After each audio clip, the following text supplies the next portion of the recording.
Sorted, mate? Yeah, just go for it. I think that's it. And I'm recording. Have you pressed record? Yeah, but I will check again just because.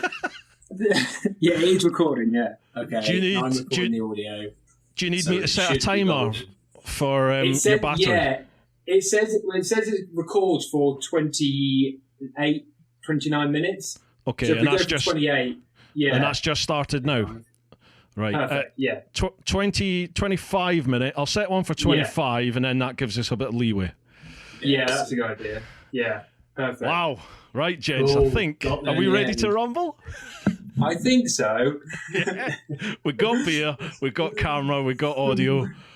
Folks, this is the Sidecar Guys. How you doing, Hey, boys? guys. You all right? Hey, Very well, thank you. Yeah, how are Excellent. you, Bruce? Yeah, I'm all good, man. I'm all good. I'm gravy, as they say. You two lads sound like you're stressed to the hilt at the moment. A lot going on. It's been a day, hasn't it? it's been a busy time, mate. Yeah, all good stuff. Yeah. But launching a book and got the Overland event coming up. Got a big book launch party on Monday night. So it's been all Wow. go in the scooter and sidecar world. Yeah.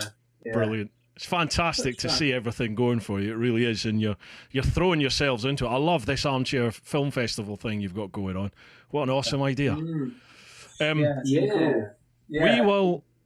We will chat all about that, but I think first off we better let the people who are watching and listening know a bit about you two guys if they haven't been following you already. So can I pass it over to you just to introduce yourselves and tell people a bit, well, what you've been up to? Sure. Yeah. Oh, okay. Yeah. Sorry, and first things first. Slange, Oh, that's a beer. yes. There we go. Yeah. Cheers. Started Let's get the properly. beer. There we go, that's it. All the best to you. Yeah. Yeah. So, about us and why we call ourselves the Sidecar Guys, then, I guess. It's a bit of You a write a weird GS. one. Yeah. That's a joke. Well, we went around the world in a scooter and sidecar. Awesome. Did 34,000 miles through 35 countries, and we broke the Guinness World Record for the longest journey by scooter and sidecar. So, Awesome. Yeah. yeah. And that was basically, I guess, the scooter and sidecar part of it was just something a bit different, really. Thought we'd mix it up. It was kind of the idea of we'd never done anything like it before.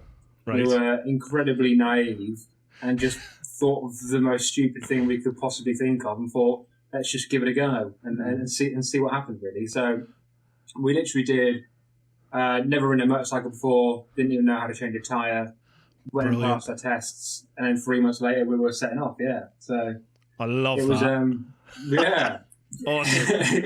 So was it literally just an idea born over a couple of beers? That'll be a fun thing. Let's go and do it. The idea was, so if we go all the way back to when it really started, yeah, we'll strip it properly back. We were both living in Golders Green in London. Uh-huh. Both finished university, so this is about 5-6 years ago. Both living in the same flat in Golders Green. The sort of cycle was dead end jobs, go home, Easy, mate. play FIFA for about 4 hours, and then go down to Camden for the two of us for a night on the tiles, boozing till 3 a.m. and do it all again. So And the it kind of dream, was a bit- basically you were living the dream. That's what people want. Living Got the you. dream. Yeah. and then we kind of thought, well, that's not really what we want. And there was a few sort of, I suppose at the time, there was a few sort of stories in the news that we didn't necessarily agree with. It was a little things like, I don't even remember the Cali migrant crisis and that sort of stuff. And we just were reading about it, and we thought that doesn't really sit right with us. They were sort of labelling people as murderers, rapists, that sort of stuff. Yeah. And we just kind of thought, well, that's not, we don't really know these people, they seem helpless to us. So then we thought, well, are people helpless? Is the world being painted in a nasty picture because of the fact that it is a nasty place? Or is it because of the fact that, it's just what people want you to hear because it helps sell papers? Absolutely. Yeah, so from there, we decided the next day, or something like the next day, we found 4 whiteboards for sale halfway across London. And so we trekked across London, took 4 massive whiteboards. Back on the tube. Yeah, and then we started hashing out ideas. Ridiculous, actually. Put And them all over nobody the- batted an eyelid, I bet. Yeah. And then we got back to our flat, put them all on different walls, our flatmate got home and was like, "What have you done with the living room?" And then we just started hashing out plans, really, what we could do that was related to this particular idea of what is the world. Yeah, I guess. Yeah. The idea was that we wanted to kind of go to these places and tell everyday stories from everyday life and just see what the world was made of. And then the transport was just a means to do that, really, and a means to show off so people would look at it and read our stories. So we had loads of stupid ideas, like Flintstone style and all that sort of stuff. And then we just sat on scooters and sidecars. We thought they were funny. And no one had ever done it before. We quite like the idea of being the first people to ever do something as niche as it is. Yeah. And we just picked it and then we started planning for like a year and a half.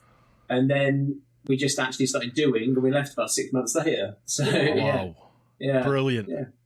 Yeah, man, it was an exciting time. Yeah, and I mean, in that 6 months before you left, I mean, did you? Pardon my ignorance, but did you get any sort of like corporate backing, or did you just literally, this is my sort of rough route, I've got some cash in the bank, let's hit the road and go? No, we were definitely lucky. Yeah, so don't get me wrong. Cool. We still ripped the ring out of every single Barclaycard credit card we possibly had. But no, we definitely were lucky.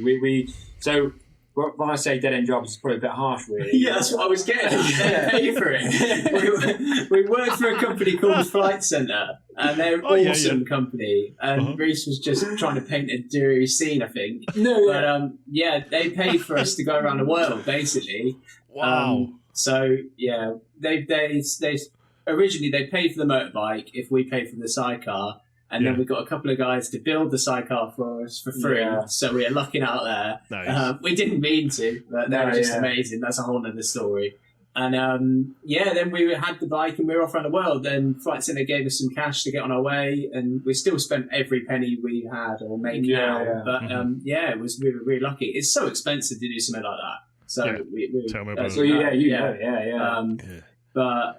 so that was it. We were off. Yeah.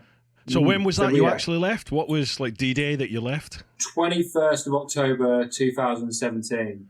October? Yeah. Oh yeah, because you went west, didn't you? You went down through Africa, then west around that way. Yeah. So that's right. Yeah. I think it went north and south You might be surprised by the seasons. There was no planning in that stuff. We planned so long and just learnt nothing, and then just left. We didn't even have a sleeping bag on the day we left. I bought that on the way to the escapade. So we didn't have insurance on the day we left. Yeah, no. we got to we were set off from Ace Cafe, and the night before we were trying to get insurance because you can't really get. It's really hard to get insurance for this sort of thing, right? Yeah. Once you're out of Europe, no one was interested. If you were but we kind of didn't realise it'd be that complicated. And then we were setting off at 7 a.m. on a Saturday, and at 5 minutes before all insurance brokers closed on the Friday, we were trying to get insurance. And we were coming to terms with the fact, because we did a rally for the beginning of it, from London to Paris. We had a load of bikers come with us. We were coming to terms with the fact that they were going to rally with us to Paris, and then we were going to have to rally with them back to the UK to get our insurance, because of the fact you have to be... travel insurance. You have to be... You can't get it on the road, can you? Because they don't know if they're insuring you for an accident that's already happened or something silly. So, of course, didn't even think about that. Yeah. Anyway, we got it. We got it with 5 minutes to spare. So that didn't happen. Yeah. Jeez. So I think we left, and it was good. Yeah. It was good. That's the trip. It was a good time, man. Cheers for the chat, Bruce. We'll catch you later, mate. Sounds amazing. Awesome. Well, I mean, we could just spend the rest of the night talking ourselves, couldn't we? But I don't know if you've watched the podcast before, but the format I run is I chuck up on social media, say who's coming on the podcast, and then people get an opportunity to post some questions. And not like we're going to struggle for content here, but it gives... a sort of direction to the conversation. I mean, the way things go, normally within 3 hours, we've covered about 4 questions most of the time. So how about we just crack on with the questions at the moment, and then we'll just chat about stuff as and when it sort of comes up natural in the questions. How's that sound? Yeah, it sounds good. Sounds good. Do it. Beautiful. Excellent. Right, we'll go to my clan, the Patreon following, as usual, so only time I'll mention it, folks, for a change. Patreon.com/TeapotOne. First question is from Steve Savoury. He says he hadn't heard of your adventures before I posted up, but he's now started watching them. What advantages are there to using a sidecar for companion travelling such a distance versus both riding solo on the same journey? Stabilizer. Joking aside, it is actually. I mean, it depends. I mean, sidecars. There's a sort of thing with sidecars. A lot of bikers say it's tricky, sort of converting from a solo motorcycle to a sidecar because you're so used to the way that a motorcycle manoeuvres compared to a sidecar. It's in some sense it's literally opposites the way it sort of works. For us, because we'd only been on a motorcycle for about 2 months. By the time we jumped to the sidecar, it was so easy to switch because we weren't really used to riding motorcycles at all anyway. But I mean, yeah, because of that lack of experience, generally having a third wheel, the amount of times we went around bends and you can still feel the back tyre slipping, but you just go with it. Go anywhere, you just enjoy the slip and then carry on. Yeah. And really do good you for still? the ice roads. Yeah, I bet. Blimey, yeah, in the mud and everything like that. Yeah. Do you? I mean, I take it. Do you ride bikes now, or do you still stick in the sidecar, or like strictly sidecars? Yeah. No, I mean, honestly, since we've got back, we haven't had bikes. We've just got the sidecar outfit. I would love to have a bike. I've just been still paying Barclay card at the moment. We'll get a bike soon. But no, sidecars. I mean, we do actually. I want to get a proper sidecar outfit next. That's what we're going to do next. I met on my trip. I met this older chap, who was riding back to South Africa as I was going down West Africa. I bumped into him, and he had a Ural. You know the old Ural sidecars. Yeah. So he was riding that from Scotland all the way to Cape Town. Nice. And, it was nuts just to see because me on my jigsaw, and then I've sort of buddied up with this chap. He literally had rigger boots and an old helmet.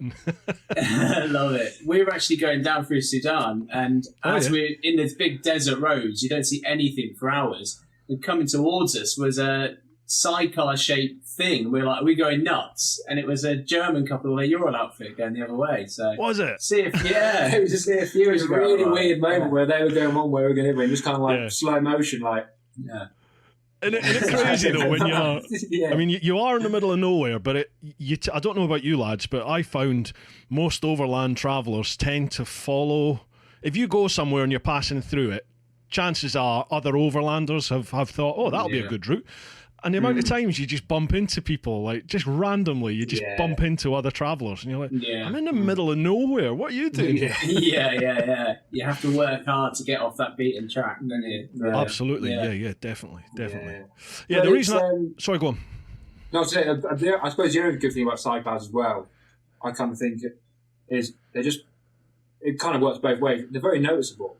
So in terms of like road risks, in terms of like traffic or anything like that, 9 times out of 10 you'll notice in a good way, and people are always aware that you're there.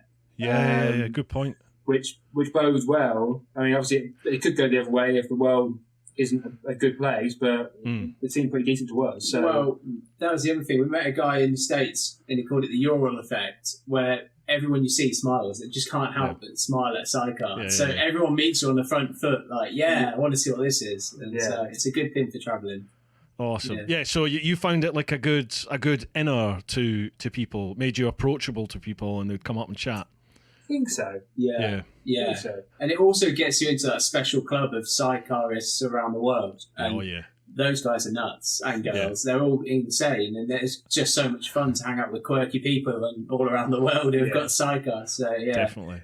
I get asked a lot, like, would if I could redo my trip again, would I go with someone else or a group, or would I take a group? All this sort of stuff, and it's something that I wonder about. In that I had nothing but positivity on bar. I just had a bad luck in Mauritania, West Africa. But that is literally the only, I would say it's genuinely the only bad experience I had on my entire trip. Was, you're talking a matter of days within all that in one place during a really unique time. And I often think to myself, I wonder, would I have had the same friendliness off of people, off of complete strangers, would they be as inclined to approach me if I was in, a group of, say, 2 bikes or 3 bikes or 4 bikes? And, that does play on my mind sometimes. I think, maybe you're better off going by yourself, or like you guys, 2 guys on, or 2 people in a moped and a sidecar. You're less threatening, aren't you? Yeah, definitely less threatening. Yeah. People took pity on us, if anything. We look ridiculous. But no, I think you're right.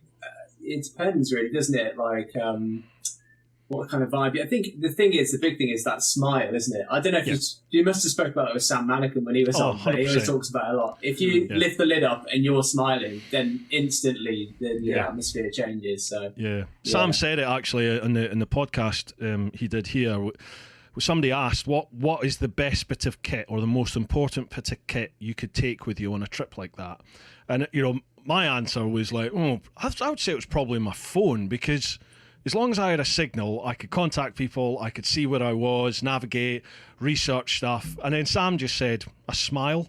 And I was like, oh, you bugger, that's exactly it. That's it to a T. You will face everything with a smile.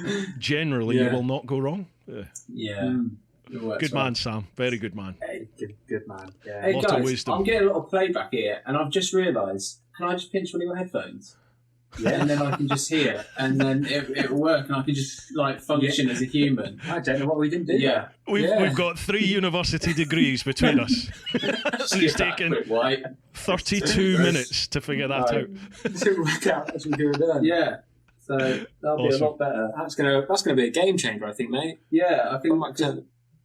How's that now? They were going. That's so much better, mate. And they were going silent, and I was going a bit nuts there, hearing myself and trying to focus. So, oh god, it's like fresh air.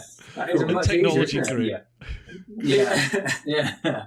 Cool. I'm back in the room. Another thing Steve was asking about the sidecar, he said he assumes that the 2 of you were able to take turns riding. You both rode the scooter, so I mean. I'm not sure, what sort of mileage were you covering in a day, or was it just whatever you needed to or whatever you felt like? Our biggest day was 700 kilometres odd. 800 kilometres across Colombia. And that was, we got on the road at about 4 in the morning, finished at about 10 at night, sort of thing. So that's 450 odd miles on a scooter. Yeah. Pathetic, isn't it? Really? It's not pathetic on a scooter. Wow. Keep going.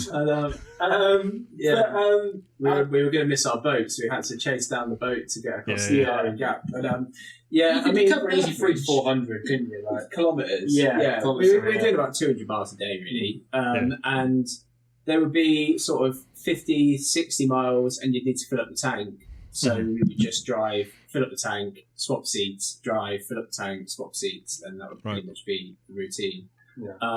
And most of the time it was drive, nap, fill up the seat, repeat, I guess. Yeah. So you were only getting 50, 60 miles to a tank? Yeah. I mean, towards the end, we definitely were. I mean, at its peak, really nice tarmac and the wind behind us, maybe we'd get 100. If you very rarely. I think at its peak you were close to 70 to 80. Yeah. It's the drag from the. Have you seen the outfit? I mean, we built it like a post box on the side. So we had these guys build it, and they did an amazing job.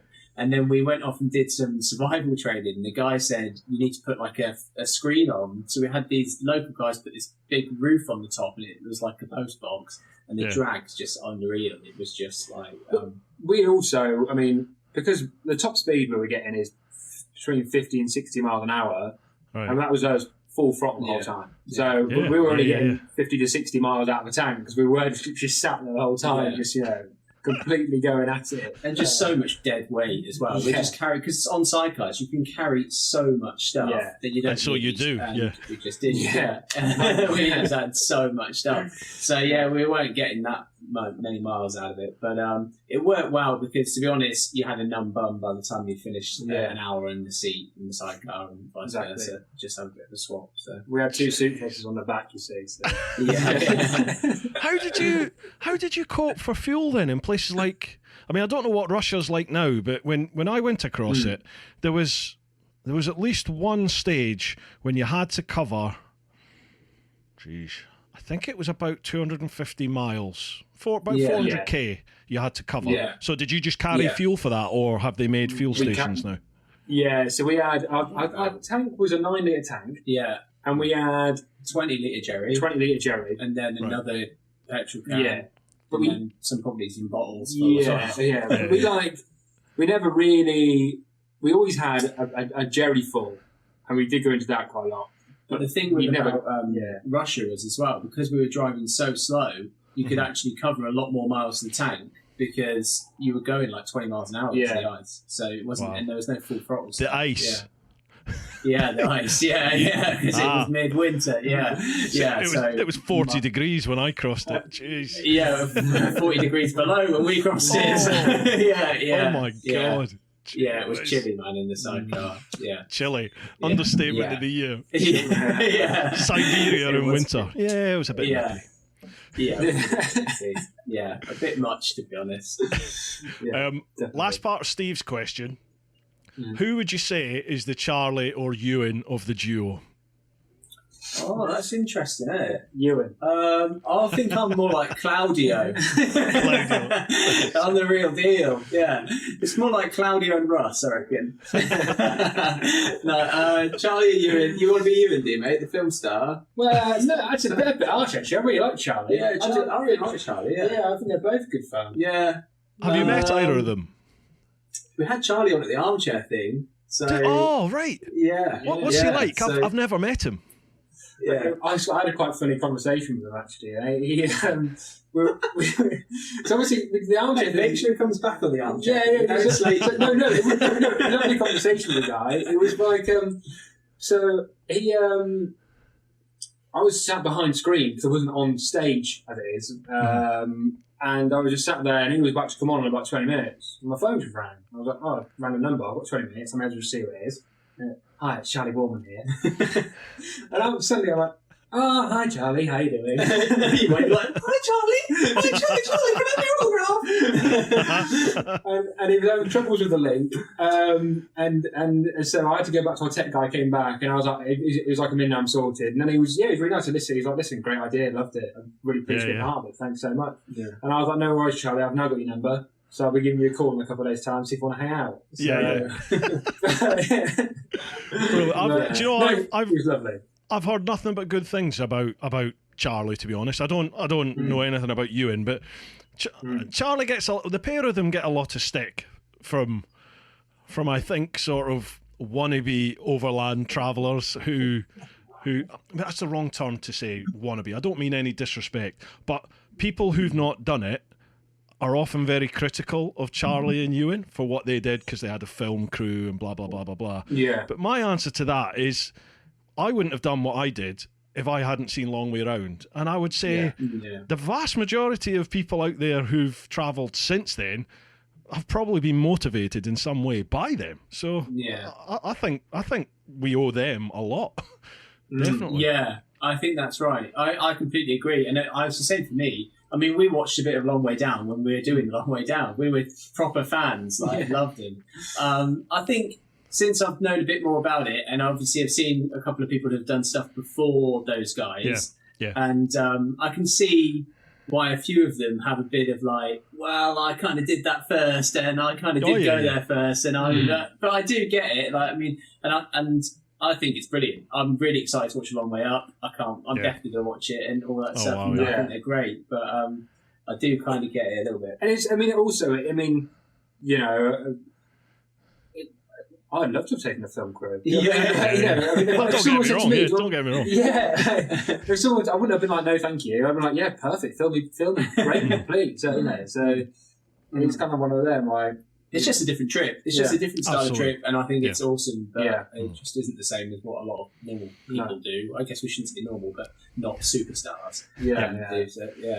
Do you find you look at the likes of like Austin Vince, Elspeth, Ted Simon, people like that, who did their trips back in, well, geez, with Ted Simon, good God, he's the godfather of it all, really, isn't he? You look at the people who did it in the 60s, 70s, 80s, 90s, before most of the roads that we probably took, those roads didn't exist when a lot of the the greats did their journeys, and you just think, fucking hell, it was hard work when I did it. And then you think, these people did it before GPS, mobiles, before Horizons Unlimited was there as a resource.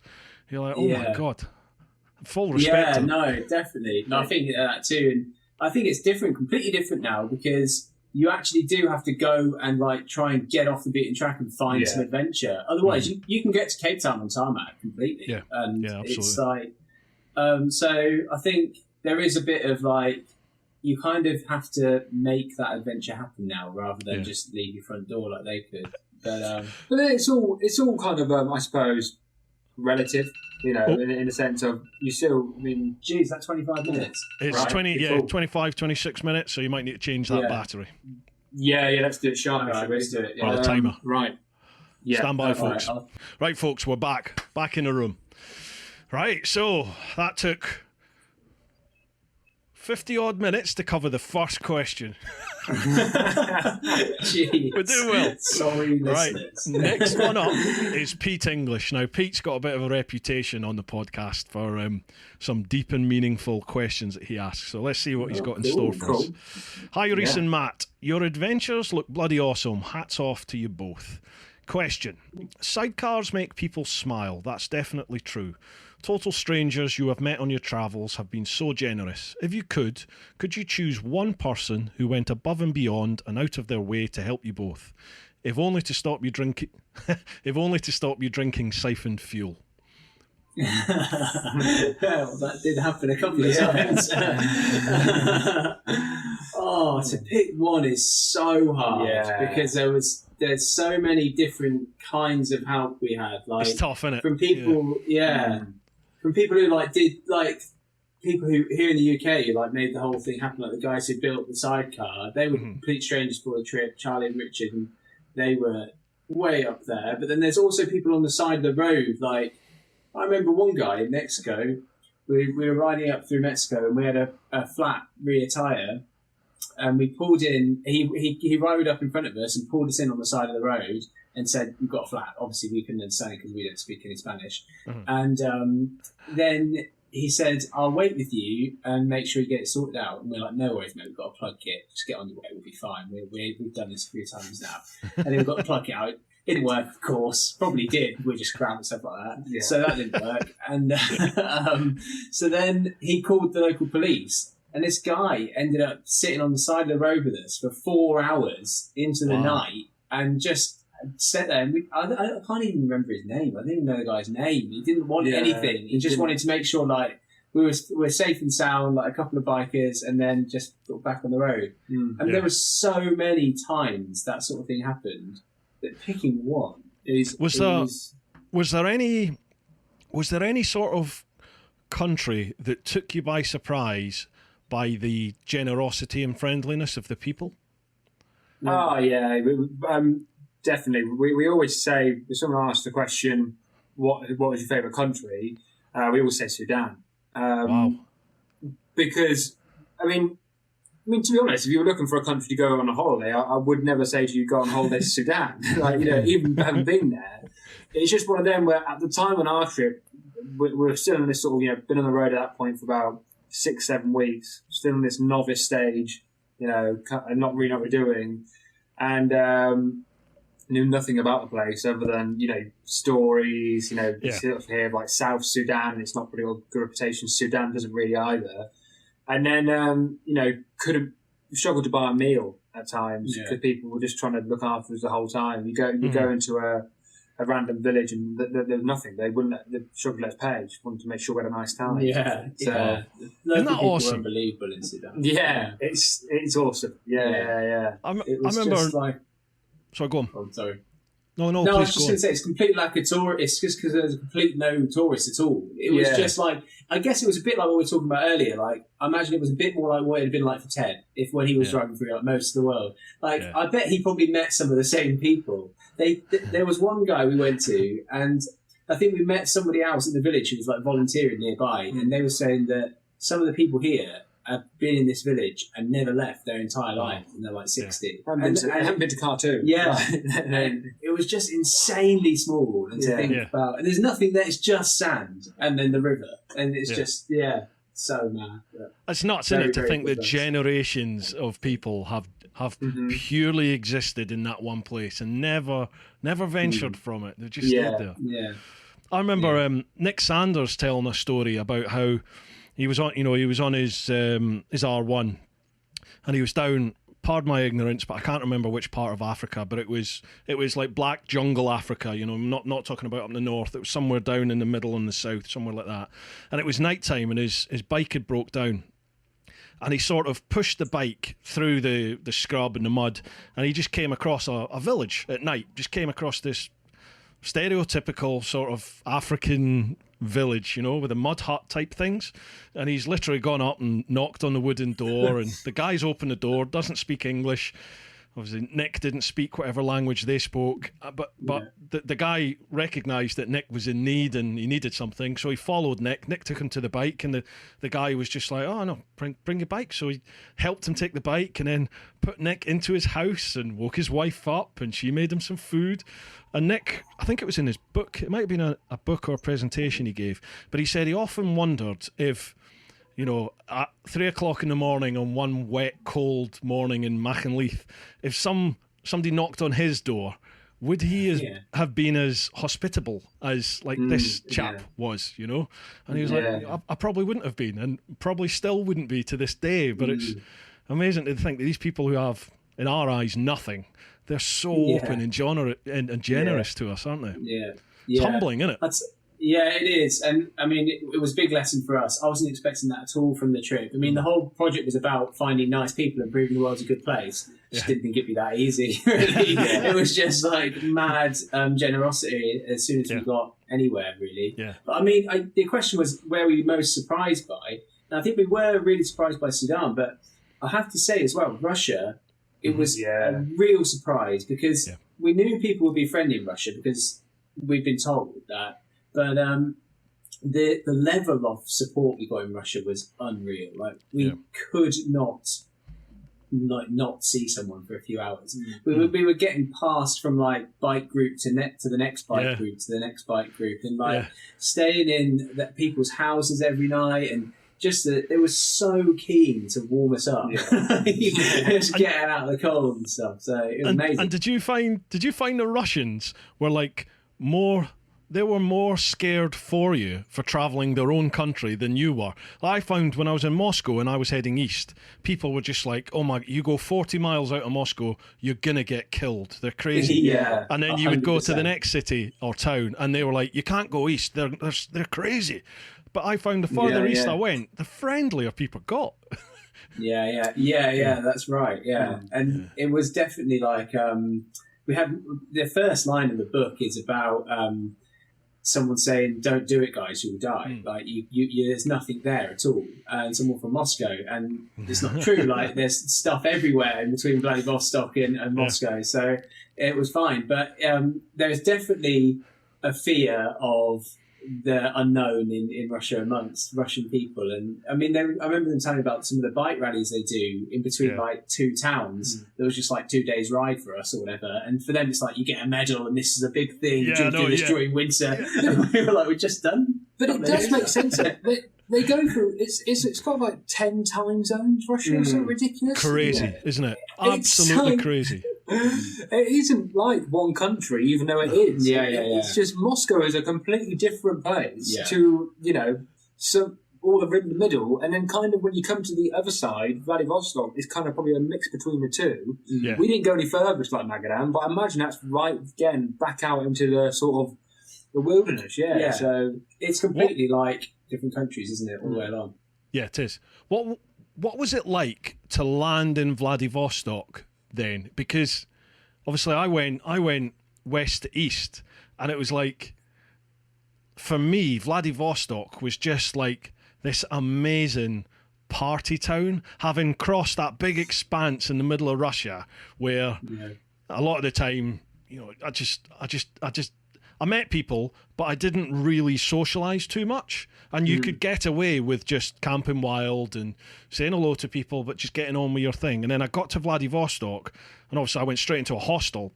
And it was just let's get on it. And it was just party town for a week.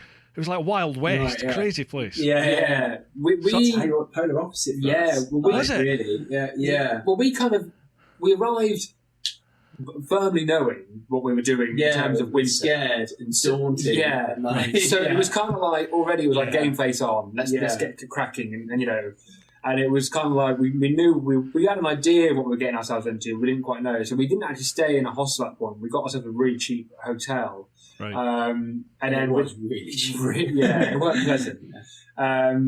And we waited probably about 4 or 5 days for the sidecar to arrive. Wasn't that long, was it? I It don't was a week for the cycle to arrive, and then we did repairs for a few days. Yeah. And then we got on the road. But I mean, in terms of Vladivostok in general, it was still a really cool It was place. an amazing We place, still had wasn't time it? to Yeah. explore, and like restaurants were really cool. People were friendly. But then I say opposite because then that's when the party started for us. So after we'd got past Krasnoyarsk and then on the way down to Chita and then on afterwards, that's when we started getting picked up by people and being told to come and stay at their house. Yeah, and yeah. like every time we went to stay at someone's house, it was vodka, Yeah. Banya vodka, some salty fish. And then even when we posted online, like it was funny that we posted online saying, another night at someone's house, it's amazing, but God, the vodka's hard work. Pulled up to someone else's house the next night, because they said on us online, no vodka on it, no vodka. He opens the door and goes, whiskey! And like, you just can't get away from it. So, I know, yeah. I Party was road told, trip. like, when you're camping wild, other travellers said to me, park up where the trucks park and literally just, pitch your tent next to the trucks and you'll be all right. But I mean, I never felt unsafe in Russia, I've got to admit. But a couple of times I did pitch my tent in between the trucks. And the truckers get you in the cab, and I was sat there drinking till like 4 or 5 in the morning with vodka with them. And then they don't even sleep. They just start the truck up and drive off. And you're like, no wonder there's so many blooming accidents in Russia. All the truckers are pissed. That was a surprise for us. We were thinking, our idea of Russia was, it's a little bit different to like, UK and stuff, but they always seem like they've got their heads on. You know what I mean? And then they're just crazy. Tiny nuts being handed shots of whiskey at service stations at 10 in the morning or whatever. Isn't that crazy? Yeah, they've got like an off license at the business. Exactly. Have they finished the roads there? Like when I did it, they hadn't built the road yet. They'd started it, but they were still putting like the hardcore down for about the last couple of hours to get into Vladivostok. So the road that comes down into Vladivostok, they hadn't finished that yet.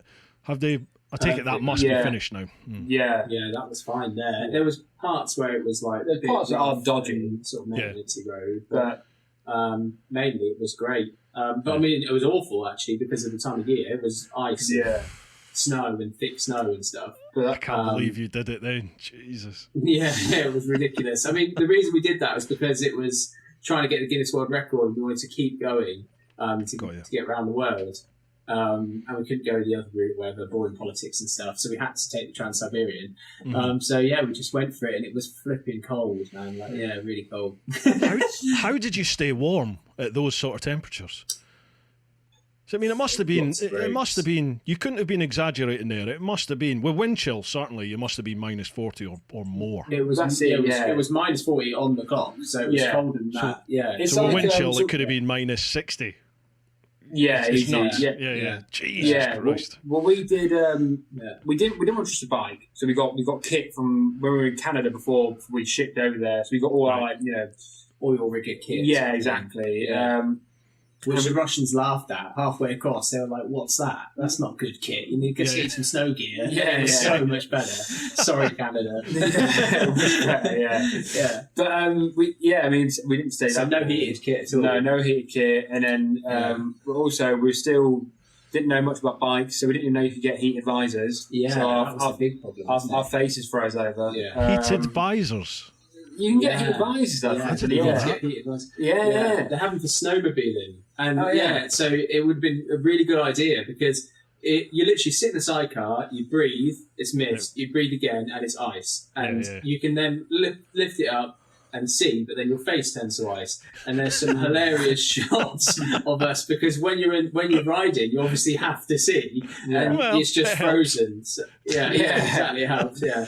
So it was generally a case of you would get probably 7 to 8 minutes of seeing time, visor up, because it takes longer for your face to freeze over than the visor to freeze over. So we were just driving along, pulling apart our eyelashes, just because they were the things to freeze first. People were telling us that at the time, like, you got to be careful because you can go blind. Your eyes can freeze over or something, but they didn't. Well, it's amazing. Like at -30, we were getting 30 minutes in the sidecar, and then it was get out here and try and warm up quick. Getting really too cold.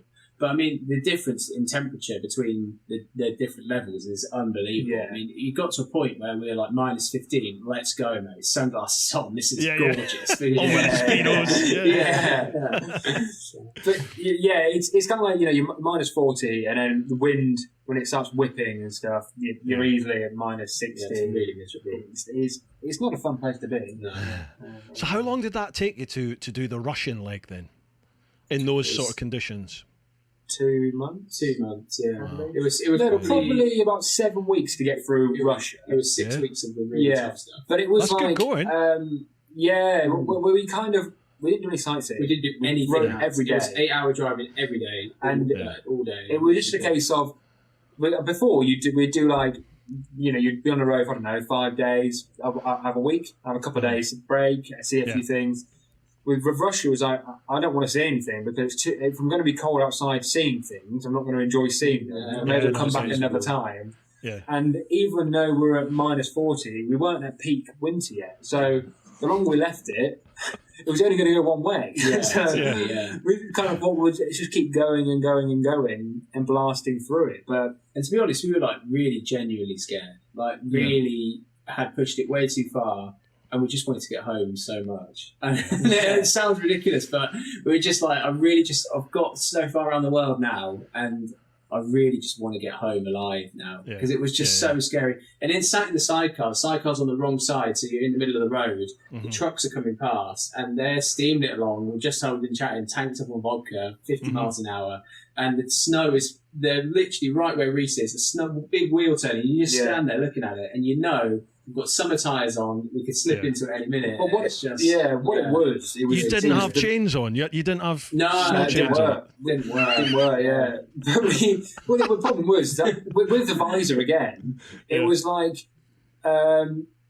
the obviously riding. We rode up, but you don't really want to have a cold face. So if you were sat in a sidecar, we just put a visor down and let it freeze over. So you can't see a thing. Just sat in a sidecar for an hour and a half, freezing cold. Every now and again, you feel the bike slip, and it always felt a more significant slip in the sidecar than it was in the thing. I mean, we had intercoms, but by that point, we've been on the road for a year. They were broken. So we just sat there, like that. And every now and again, you flip open your visor because it's completely frozen over. And for some reason, every time you'd time it with a Russian lorry getting past, kicking ice and sludge into your face. Yeah, it's gross.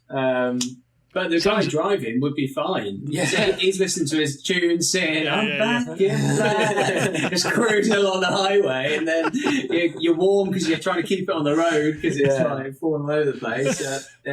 It's one of the things we always say, I don't know about you, but you mentioned like Martina and stuff, but whenever we got into sort of hairy scenarios usually, we would kind of reflect on it and go, that was dangerous. We got lucky to get out of that. We didn't quite think about it at the time. With Russia, we were about 2 weeks in thinking, this is dangerous. And I had that realisation and then looked at the map and realised we'd only done 2,000 miles. We've got another 5,000 to go. And it's a completely different ballgame when you suddenly realise you're in it, not that you were in it. And then you just sort of realise you still want to carry on going. So, and there's no option. By that point, there is no option. You've just got to keep going. I do think if we'd gone the other way, if we'd have gone to Russia first in winter, I think we'd have probably potentially thrown a towel in. I think we'd have been like, what's the point? But it was because we were obviously heading home. See, I know when I was planning mine, I did sort of, in my own little naive ill-informed brain, I thought to myself, right, I'll leave the UK in October, and I'll batter through Europe, then I'll get into Africa, and I'll do the winter round Africa, and then by the time I come through the Middle East and into Eastern Europe and Russia, it'll be into the spring. And I tried to keep in my head that I would time it so wherever I got to, I was never in the depths of winter, which worked perfectly till I got to like Chicago heading north to Alaska, and it was now about April time. And it was, it was going to be cold, but it shouldn't have been massively cold. And they just had this freak weather front hit, and it went to, with wind chill, it went to minus 38, I think, for about 5 days. And I had leathers. Like, I had no warm kit. I had leathers and my heated grips that I had put on the bike, and I hadn't needed for the entire trip because it was between 30 and 50 degrees almost everywhere I went on my trip. By the time I got to Canada, where it hit minus 38, the heated grips had given up because I wore through the handlebars, the rubber on the heated grips. So it was just it was just bare wire, and it all shorted out. So Jesus, God knows what. God knows what like minus. I mean, we were, like I said, going back to that sort of stabiliser, it saved us. I don't know if I was doing on a solo bike, no sort of conditions. I mean, that is a completely different level. I think. Like, I don't know how you didn't slip off or something. Well, excuse me. I was lucky because although it was cold, it was that sort of temperature. There wasn't snow and ice because it was just this freak weather front that hit. So it was literally, as I was riding, you just saw the temperature go woof straight down. I remember waking up one morning and it was showing, I think, minus 15. And I thought, oh, this is going to be fun. Getting out we stayed in I'd met up with this English photographer chap he was heading right up into Alaska. He was going up to the Inuits. He's a photographer, and he was going to live with these amazing guy, Ed Gold his name is, and he was heading up there. So I buddied up with him, and we crashed in this cheap motel. And I thought to myself, it's going to be fun trying to get the bike moving on icy roads at minus 15. And they weren't icy. Like, everyone was just carrying on as normal. In the UK, life would stop, wouldn't it? But people over there just got on with it, and I was like, well, okay, fine. Crack on. There you go. Just get a bit cold. Well, I mean, I could ride for about 10 minutes, and then I'd have to stop for about 20 minutes and warm up and then get back on. But thankfully, it only lasted 3 or 4 days, and then I was fine. But God knows how you lads managed 7 and a bit thousand miles. Kit, so it was Awesome. Kit it out, Right, so that was Pete English. Next question, David Hemmings. To Matt, he said Matt and Rich. To Matt and Reece, what were the highs, Rich? What were the highs and lows of the trip? Now, that's a hard one to answer, isn't it? But highs and lows. Man, well, we touched on the lows a little bit there with Russia. That was definitely one of the low points. One of the biggest high points for me was driving out of Gondar. So we were driving south through Africa. Obviously, we'd never ridden a motorbike before or whatever before the trip, all that sort of stuff. Got to Ethiopia. We'd been wild camping down through Sudan. Had the shits, was really, really ill and stuff, and we had Gondar in our sights, and we're like, this is the first sort of tourist town of Ethiopia where you can get a beer, you can have like a toilet and stuff, and we're like, yes, here we go. So we were about 30 k's from there, and we got to the top of this hill, looked down, and like what can only be described as like Notting Hill Carnival was happening in front of us. We're like, what the hell is going on? This is a mad festival. So we drive down into it. All's fine, just this crazy cool festival going on. Drive down to the next one, and another festival going on in the next village, and we break down, and the bike doesn't move at all. So now we're just trapped in this huge festival. Everyone's getting really quite excited, coming to see us and stuff, and they're all sort of pulling at stuff and playing and stuff, not taking anything, but just being like very excited because the festival's on, and now very excited because this spaceship has arrived. Yeah. So we're chatting and stuff, and we can't move the bike at all. And in the end, we ended up having to lift it onto the back of this police truck and then rode it off to Gondar. And after a long day of feeling like absolutely crazy because of the food poisoning and stuff from the night before and all that stuff, we finally arrived in Gondar. And we got there, we took the bike apart the next day, and our clutch had melted. It burnt out completely. So the whole transmission would melt to pieces. The bike just had it just isn't made to have an extra quarter of a ton or whatever. Yeah. So so it all melted out, and we were sat there then with the prospect of rebuilding the clutch, having honestly before the trip, like, we didn't know how to use like a spanner at all. Like, had no idea. And someone said that it's a central fugal clutch. And I've no idea what those words mean whatsoever. Like, so we still don't know. Yeah. All I know is that if you put your arms down your side and spin round.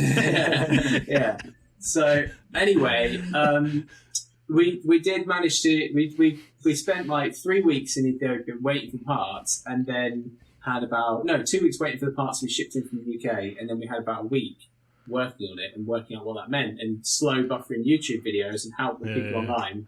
We fixed the bike, and we drove it out of Gondar and went south, and that was like, we're going to actually get around the world here, because that was a huge problem. And we can get south. So I think that was a big high point. It's like, we're just going to crack on and do this. It's awesome. By the end. Sorry, go on. So I was saying, by the end, as a result of that, we were changing the clutch in 45 minutes. Formula One speed. Go. I reckon we could go up with the best of them for the quickest clutch change on SH3. You should have that when we eventually get back to normality and you can have proper festivals and stuff again. You should have that, like clutch changing competitions and stuff. Cool. I found that on mine as well, that initially you're always scared of the unknown and you're apprehensive about the unknown. What if I get lost? What do I do if a stranger asks me to go and stay at their place? And what happens if I break down or run out of fuel? And then once that happens, you're just like, oh, I can deal with that. Yeah, crack on. Yeah. And it's like you just sort of relax into the trip then, don't you? And it's like, right, I'm an overland traveller. Let's crack on. Let's bring it. Let's see what happens. Yeah. It's true. Sam, going back to Sam before we left, I think at the Overland event, and he was talking about like a vulnerability with travelling, and you just at first you're afraid of it, and then you kind of thrive in it, and then just enjoy that, and that's kind of what it is. Yeah, you just sort of get it, and that's and it's like it's looking at people's faces, when you're at events and you're giving talks and presentations on it, and people ask you these questions, what do you do if this happens, if that happens? And when you turn around, like for me, I just turn around and go, you just deal with it when it happens. It's just, you can't prepare for every single eventuality. So you can't be foolhardy, but at the same extent, you just go with it. Something will always happen, and if you do break down, it's an opportunity to either meet new people, see how they live, or just spend a bit of time somewhere. And people look at you like abhorrent and horror, don't they? Like, what? It's all about mind frame at the end of the day. As long as your head's in the right space, you can deal with any of that stuff. Absolutely, 100%. Right, next question. This is from Gareth. Going back to the planning stage, knowing what you know now, what single thing would you change and why? Oh, man, that is a good one. Yep. There's definitely a thing about, we did 2 years of planning, and we always say now 90% of the things we did didn't do anything. So I suppose we would focus on that 10% more. What that 10% is, I couldn't tell you. It depends what you're trying to get out of it. It really does. Because, I mean, for us, we really wanted to scratch a travel itch, like go on an adventure. Definitely. We're not hiding, but I definitely stuff. But then there was also the side of it, like wanted to raise money for charity, and we wanted to tell these stories of everyday life in the world. And the one thing we did was we got like our messaging really wrong. We were like, we're going to go and raise money for this cause, and while we're doing it, we're going to try and tell stories about this cause. I hope you're going to try and help stop this cause. And in a way, we're kind of saying like, we're going to run the London Marathon, for the British Heart Foundation, and we're going to try and cure heart disease while we're running, sort of thing. And it was like we just bit off way more than we could chew, and it was like so. I think that was kind of in the planning stages for us. We was probably spending too much time planning on like what's this trip about, or what's it worth, and all that kind of stuff. Whereas actually, when we got out on the trip and did it, it kind of took its own shape. It was always going to anyway, and developed into its own thing. And I think I would just kind of trust that a bit more if I was to do another big adventure. Like just what will happen, really. Yeah. So, yeah. Yeah, I get asked that all the time, and my advice to people, and again, they look at, maybe they just look at me weird all the time whenever I speak, but people look at me when I say, I would literally pick up my passport, my phone, and a credit card. I'd get on my bike and I'd go. That'd be the extent of my planning now. It's just, right, where am I going? Am I going to Folkestone? Sorry, am I going to Folkestone for the tunnel, or am I going to Calais and I'm jumping on a boat? Which one is it? And then I would literally wing it from then on, because I had a carnet. I know carnets have all changed since I did mine. And visas, you stress yourself to the hilt about Russian visas and the various countries in Africa, the Middle East. Those visas can be a royal pain in the arse. There's conditions about them. But the amount of people I met on the road who didn't have a carnet and didn't have any visas and were just travelling either with no documents or forged documents, and they just did perfectly well. They did perfectly fine, and you're maybe it's different now. That was 2012, 2014. Maybe you can't travel on forged visas and forged carnets as easily as you could then, but the amount of people doing it in those days, there's always a way around it, isn't it? Yeah. And a lot of places, money talks, doesn't it? A couple of quid to the right policeman can sort a lot of things out at a border. yeah, exactly. That's Definitely. true. Yeah, I think one of the things for me, and I think it kind of doing it the way you said there, just getting on your bike and going, it's kind of exciting because you don't know what's going to happen, and all the planning is just kind of taking away from that here and there in some ways, because that's one side of it. The other side is like we went through Italy and we saw the most boring place on the planet because we didn't do any planning for Italy. And we drove on this horrible service road out to Venice, and we could have gone through these gorgeous twisties up through the Italian. I think lakes. it's also you do have to do a bit of planning. You do. Yeah, but I think you can also plan on. Depends if you do. Like I said, ours was Guinness World Record attempt. We're going to drive around the world on a scooter and sidecar. If you were going to take, like I said, go to Folkestone, hop on over to France and go from there, you are kind of subconsciously planning on your way. There's no time limit. You can decide on the day where I'm going because you've looked at where you're going. So you'll never find yourself in a position where you're on the most boring road in Italy because that you're in no rush to find the most boring road in Italy. You know what I mean? Yeah, that's right. I think it's each to their own. I think to a degree, it depends why you're doing it, but at the same time, there's definitely advice as to how you could do certain things differently, or how we should have done, or how best way for people to go about for. Well, the one thing I'd say is if you haven't done a trip like this before, then do the thing you just said and just go and be naive. The best thing to be is be naive because it makes you do stuff you would never do otherwise. I would never go across Siberian winter. I would never go across the Andes on the Lagunas route again. It was awful, but it's by far the best stories. It was by far the most fun to look back on. It's like proper adventure. But definitely wouldn't do it again. So I think the naivety is good. Definitely. If you could do it again. In fact, hang on, let me have a little look and see what questions we've got coming up. There we go. Right. The very next question sort of goes along the lines I'm thinking. Andy sorry, lads, have you finished with anything else? Andy Whittaker.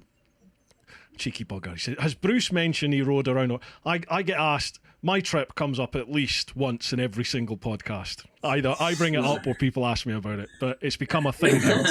As Bruce told you, he rode around the world. I haven't seen your trip yet, but I soon will. Where will your next trip be, and will it be bike and sidecar? So definitely... Yeah. So definitely bike and sidecar, It's Sidecar Guys. Yeah, I guess it's that thing. So in terms of that, when we sort of got back, there is that sort of Sort of finding out where your place is, what you do next if you want to continue on this sort of path that you sort of done, that sort of thing. And then we just decided that we'll just double down on sidecar, and from now on, no matter what we do, Sidecar. there's a sidecar on the side. It is such good fun. Yeah. So yes, there'll be a sidecar. Where we'll go, who knows? Yeah. I don't think I need to personally go on like a mammoth 18 months around the world, 2 years, however long it needs to be, really long adventure. I've done it, and while I enjoyed it, I think you can also do smaller things and get different things out of it, but equally just as valuable things. Totally get it. Yeah. How long have you been back? When did you finish? January 2019. So we're on the road for about 15 months. Yeah. We're back for longer than we left. Yeah. I thought exactly as you just said, up until probably a couple of years ago. And a couple of years ago, the itch started coming back. Because people would ask me, where are you going to go, what are you going to do? And I was always just like, I've done it. I've got nothing left to prove. I did that to prove to myself that I could do it. And I'd made a promise to my mum before she passed away that I would live my dream. And I went and I did it. Yeah. And I always thought, well, I haven't got that drive anymore. And I've done it. But a couple of years ago, the fire started again, and I was like, I don't like the fact Africa beat me, so I want to go back and do Africa. I didn't get into Mongolia because I snapped the frame of the bike, so I still want to do Mongolia. I missed out all the Middle East because it was just, apart from Iran, everywhere else was pretty much burning according to the news. So I was like, I'll not do that. So there's all those places. I mean, admittedly, there's nothing left of Syria to see anymore, sadly. But all the stands, I'd love to go and do the stands. I didn't get to Dead Horse. I didn't get to Ushuaia. So there's all bits that I want to go and just tidy it all up. So we'll see. Don't tempt us, please. Like you said, watch out, boy. In a couple of years' time, you'll be like, right.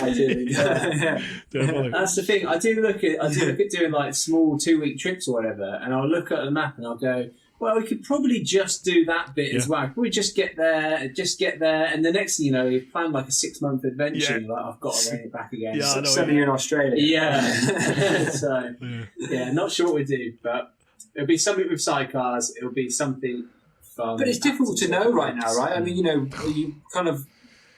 You don't. I mean, we've been discussing potentially doing something, trying to get another cycle on the road at end of this year, early next. But then what we'd do with it, something small for the time being, just having another one. And then, but then you kind of like, well, what can I do with it this time? UK, man. Maybe we'll do some UK stuff, a bit of Europe. I don't know. See where there's an air bridge. I've got this crazy thing in my head that I want to cycle around the UK. Now, I'm no cyclist. Like I would struggle to do a couple of miles on a push bike at the moment. In fact, I'd probably struggle to get on a push bike at the moment. And I continually take the piss out of cyclists in my vids just because it's fun and they always bite. But I have this thing in my head that I want to cycle around the UK. I don't know where it came from, but we'll see. Yeah, Watch this space. Go, yeah. I don't know. Why not? We talked a little bit about doing a cycling challenge one. Yeah. And I think there's kind of appeals to me to do that, so I can get and do it, and then I can say, doing it on a motorbike's just as hard. Yeah. Because you get a lot of stick from the motorcycle guys, and there was a guy from the other side of it, like the people who are non-motorised, like, you've got a bike, it's easy, and it's not. Like you have to fix a bike, and it's cold. You don't get to warm up and stuff. I'm convinced it's just as hard. Yeah, so, I think each one's got its own challenges, but I think.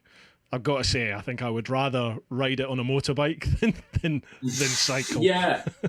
Well, you say that, right? There was a guy cycling the other way across Russia when we were driving the other way back, and I swapped What, in winter? Because he got to pedal. God. He got to pedal and stay warm. Yeah. And we had to sit there and freeze. So granted, Although the difference is though as well. I don't know if I swap them because we can speed up and find a coffee shop. Mm-hmm. He's out there. Yeah. He might. We find a coffee shop maybe around every 150 kilometres. He might not cover. You don't need it, mate. He's getting there sweating. He's saying, "You got any aircon in here?" Yeah, maybe. Yeah. Man, that's mental. To think you guys, I had the polar opposite problems of mine. It's 40 odd degrees, in fact mid 40s, and the mosquitoes in Russia were just it's like this can of beer hitting you in the head. They're huge, the mozzies over there. Like one mozzie hits your visor and you can't see. So really, yeah, it's crazy, honestly. Like from Norway east, the mosquito, it must be Chernobyl, because they're fucking enormous, honestly. I'm not kidding you. The bodies of the mozzies are probably 1.5 inches long. They're massive. We've heard stories, It is definitely, I mean, I hate mozzies as well. Oh, yeah. I do think, to be fair, I'd have been just as complaining about that. But the thing was, I had this thing in my head, right, about with Russia. I thought, out on the steps in the evening, pitch my tent, sit out there, looking at the land, proper wilderness. And it wasn't like that. I would get off the bike in my helmet, leathers and gloves, 40 odd degrees, sweating like a therapist. And I would have to put my tent up wearing all this kit, because the mosquitoes would just eat you alive. So I'm literally got my buff up. I've got like the mozzie net thing around my helmet. I'd put the tent up. I'd get into the tent, and then I wouldn't leave it all night. I would literally unzip a little bit and pee out the side of the tent, and it was just there was no setting a fire up and looking at the land. None of that. It was just like living in a permanent sauna. That's awful. It's horrible. Yeah. Hated it. That does sound horrific, actually. Yeah. But I think I would rather be in 40 degree heat than minus 40. Bugger that. No, yeah. Even though I'm hopefully Scottish. there's a little place in the middle. Yeah. A nice 5 degrees that we can all enjoy. 5 degrees, it's a Scottish summer. Right, last one of the Patreon questions. Chris Twiddle. Most around the world trips I have seen have gone east, such as Ewan and Charlie, and Bruce's trip, for example. We mentioned that, didn't we? Was there a particular reason you decided to go west, and did going by sidecar cause any additional challenges or provide any benefits with regards to maintenance of and parts or crossing a difficult terrain? It's about 18 questions. Right, so we've covered the first part. Why did you go west rather than east? And that was basically chasing the seasons, wasn't it? That was the main initial idea. Why did we do that? I can't remember. Oh, yeah, because it was winter. We didn't want to go. We kind of wanted to go. I remember when we did it. We went to the Overland event, right? And this guy called Vince, and we hadn't decided. This guy called Vince said, which way are you going to go? And we said, I don't know.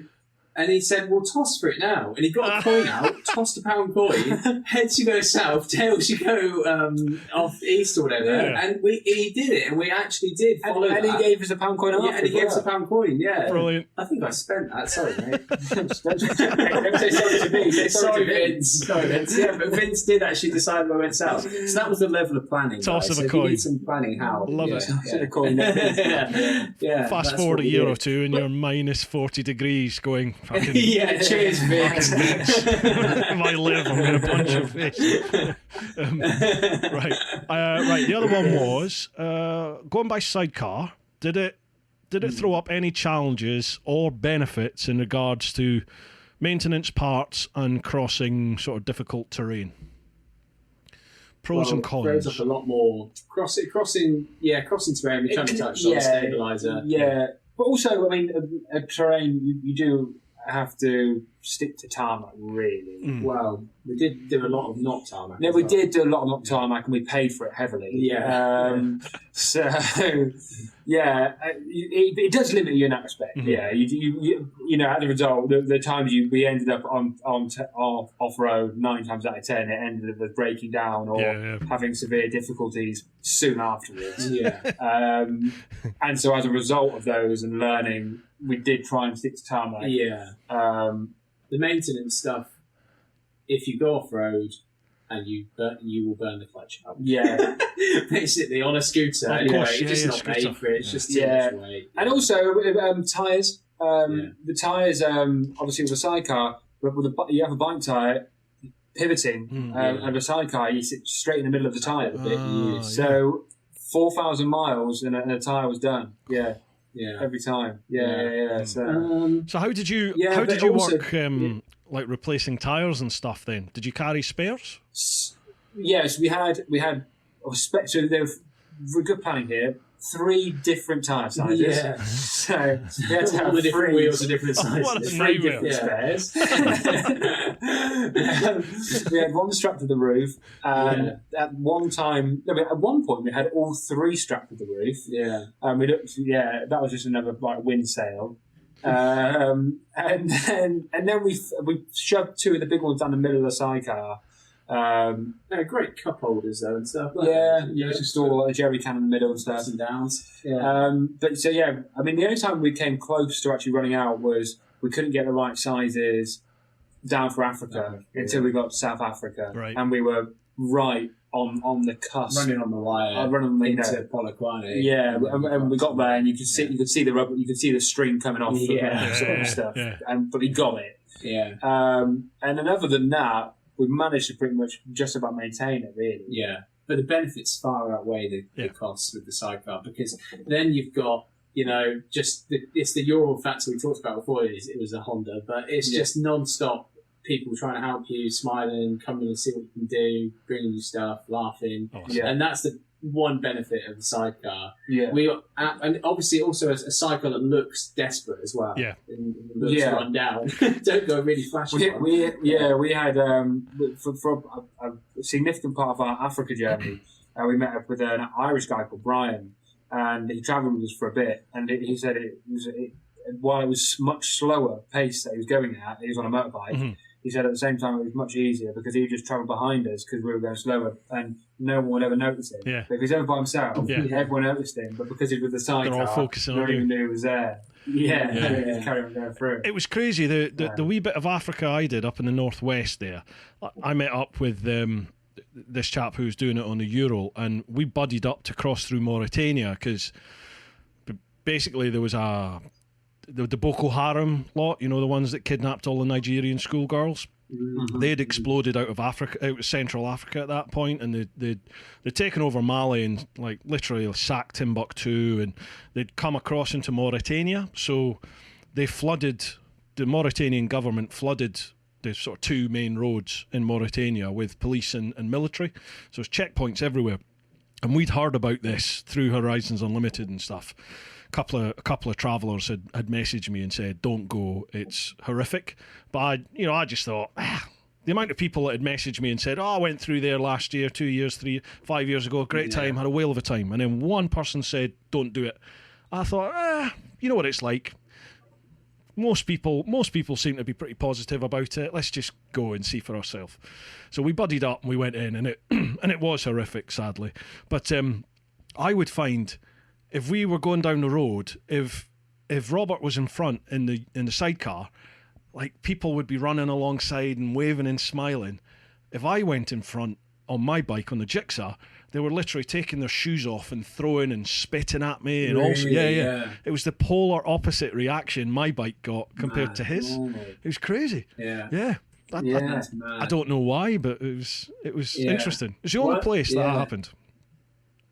Yeah. No, it is interesting that. I mean, the only thing I can liken that to is going down through Ethiopia, and there was a lot of stone throwing there at bikes and stuff. I don't know if you've heard about that, but there's a big culture of kids throwing stones at cyclists and bikers and stuff. They think it's fun. Right. We didn't really get much of it at all because I think people are just generally like shocked, like they just can't make out what you are. Yeah. And there's some parts of the world these things have just never been there. Like people would ask what side, who was driving, and things like that, and they would think the engine was in the side. When we broke down in Ethiopia, but we had to get lifts on the back of the truck and had all these Ethiopian guys try and help us, and they all ran around the sidecar and left me to lift the scooter by myself. And obviously, the sidecar's just a tin can. It's all it is. So I was breathing into a paper bag somewhere. They're looking for a steering wheel in the sidecar and stuff like that. Yeah. So it's funny. I'm looking at the rig now. I've just moved across onto Instagram, and I'm looking at that picture of you at the equator in Kenya, where you stop next to the equator sign. I'm just looking at that. The sidecar is literally packed to the gunnels, isn't it, with kit? You can see the wheel on the top and everything. That is mint. Brilliant. Yeah. Right, well, Ridiculous. that's us done all the clan questions over on Patreon, so we'll move across onto Instagram. So your guys' Instagram is just the Sidecar Guys, isn't it? At the Sidecar Guys? Yeah. Yep, lovely. At the Sidecar Guys on everything. Brilliant. Yeah. Well, I'll leave, folks, if you're listening to the podcast, check out the show notes, and there'll be links to your website, all your social media, everything like that, and any links that you've got to any of the charity stuff or the adventure travel, the armchair, festival that you've got going on. Well, I'll put all that. You can give all that to me later on, and I'll whack it all there. Same on the YouTube. If you're watching the YouTube video, folks, check out the description. It'll all be there. So, over on TeapotOne Insta, first question, Zedra. For the guys, except for the amazing Adventure Festival stuff you guys are doing right now, what have you got for any other crazy plans or thoughts for the future? Ooh, yeah, so, we kind of touched it before. We do something with sidecars. Yeah. We definitely want to do a smaller project with sidecars that's going to be in some way linked to the kind of stuff we've done before. Yeah. So, we really enjoyed having a focus for the trip because it took us to places that weren't like hostels full of other travellers. Like going and meeting modern savoury charities in different countries around the world was really great because we learned about modern savoury. Uh-huh. But it was also really great because we just like hung out with local people and talked about what was going on in their jobs rather than like us travelling through their country or whatever. So I think it's a really good way to travel in general. So from a salvage point, I definitely want to do something like that. But also it's good because it's interesting and fun and everyone learns a bit and stuff. So we'll do something along those lines again. It'll have like a backstory to it, and then we'll go off in a sidecar and find something to research in some way. Awesome. Yeah. So the charity, the modern slavery charity you did it for, tell us a bit more about that. What got you in? Well, not into, but what brought your attention towards that and made you think, right, we want to do something for it? So we did kind of really just stumble across it. So kind of what I sort of mentioned earlier, but right at the beginning about like, the sort of Calais migrant crisis and that sort of stuff. So that sort of opened our sort of horizons to like, basically, we looked at that scenario, the fact that people were sort of being painted in a bad light, and we just thought, we don't really see that ourselves. We see people who are desperately trying to cross a border because they're desperate. Yeah. And then, so we kind of thought they're being painted in a bad light. And then when we looked at it and opened it up a bit, we noticed that there were a lot of sort of stories being put out of just different countries being painted in bad ways. And we then didn't really agree with that. So I guess the first idea was to go through as many borders as possible in the most ridiculous way we could think of, scoot and sidecar, and show that it didn't really matter which side of the border you sat on. People were usually just the same, or probably would be just the same, just as friendly, regardless. They might have their weird ways, but that's part of the fun, right? Yeah. And then so as we sort of were doing that as a focus, we thought, well, we can potentially channel this into sort of a fundraising thing as well, and we like the idea of the charity challenge and give a bit more of a direction. We looked at the Calais migrant crisis again, and a lot of things that were sort of being mentioned in the area was human trafficking and how at risk in particular these people and vulnerable they were, and the most likely outcome of human trafficking was modern day slavery. And then we realised that I think there's 40.2 million people enslaved globally, and that's 3 times the amount of the transatlantic slave trade, which is like a ridiculous amount. But then what we also kind of re-tied back into our original point of it doesn't matter what border you're on, because it's an issue that's in every country. There's the amount of people enslaved in the UK. You can Google it, and you can find it in. I mean, we're in Oxfordshire. There's an article last week about it in Oxfordshire. And often it's not. It's all over the world. It's not in the sort of, I hate to say, the industries that you think of. It's not just in the sex industry. It's things like farming, fruit picking in the UK. A lot of that is, as we've seen. Sadly, there's quite a few deaths in it. Wasn't that a year or two ago? There was quite a few of them passed away. They were locked up in a porta cabin or something and passed away in there. So I mean, it's a very pertinent topic even here in the UK for sure. Yeah. But it's a hard thing to raise awareness for because it's faceless. It's literally unseen. Yeah. Which is one of the charities. No one knows, even though it's such a big thing, no one can say that they know someone who is, well, some people can. Some people we can now. Yeah, but I mean, most day-to-day person doesn't know someone who's in slavery or was in slavery. And also in terms of like what they say is like spotting the signs, you wouldn't really know to look for the signs until like I had a weird moment about a year ago where I drove my car into a car wash, and they do say one of the big things is car washes. I mean, I'm not saying this particular car wash was doing. Let's say it was ticking the boxes, and potentially. So it had like a lot of European car washers who were working there, and I just sat there, and I was in a traffic jam about 4 cars, and it took me from the 4th car to get to the front car. It took me 20 minutes to get to the front car, which means they were averaging roughly around about 4 cars in an hour, roughly 4 or 5, and they charged me £4 to £5 to clean the car. Yeah. So by that long, what's that, about £25, and there was roughly around about 8 people there working these cars. Yeah. So what are they getting paid? No way that's, what are they getting paid? And then you've got a guy who I just looked, because I was just intrigued by it. I looked at the in the car park, and there was a guy sat in his car keeping a close eye on the situation. Maybe he was just sat there because he was calling his I don't know, his partner or something. But it was just sort of like, all the dots were sort of like, this could be anything. And it's just one of the small signs, but it might not be. But it's, that is one of the things that days look out for. And that sort of stuff. So, Time up. Oh, gee. So that's where the charity side of things came from. So that's where all the charity stuff came from. And, it was a really good thing to do. I would recommend anyone to pick a cause or pick something to be interested about as you go around the world, even if you don't want to raise money as you do it. Because it does just open up a whole different kind of like travel and different experiences as you go. Yeah, definitely. Yeah, and it's all. I mean, it's a great thing to do, though, isn't it? Just to try and raise a bit of awareness for some sort of cause.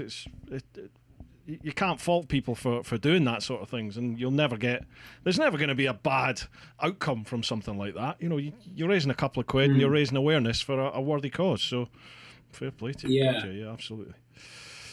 Right, that's right.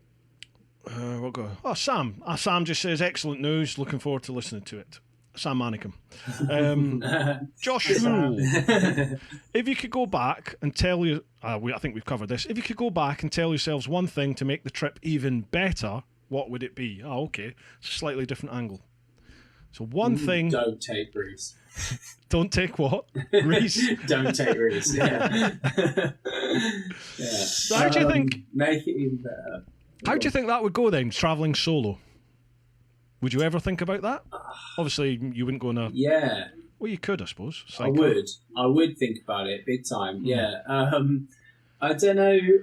It would be different. Yeah. I think we definitely pushed ourselves to do stuff that we wouldn't have done on our own. Yeah. I know, like, I've definitely done wild camping experiences with Reece that I wouldn't have done on my own. I'd be like, sod that, I'm just getting a B. Because it's just like, because you can sort of say, oh, don't be such an idiot, when really you're thinking, let's get the hell out of here. And you're saying that, don't be an idiot to each other. And you kind of accidentally talk yourselves round. Yeah. Because you'll do that thing where you've kind of got to factor in their opinion. Yeah. And then eventually, you both just kind of are both thinking it's a bad idea, but you don't want to be the one to say it's a bad idea. Yeah. So you both just kind of say, but at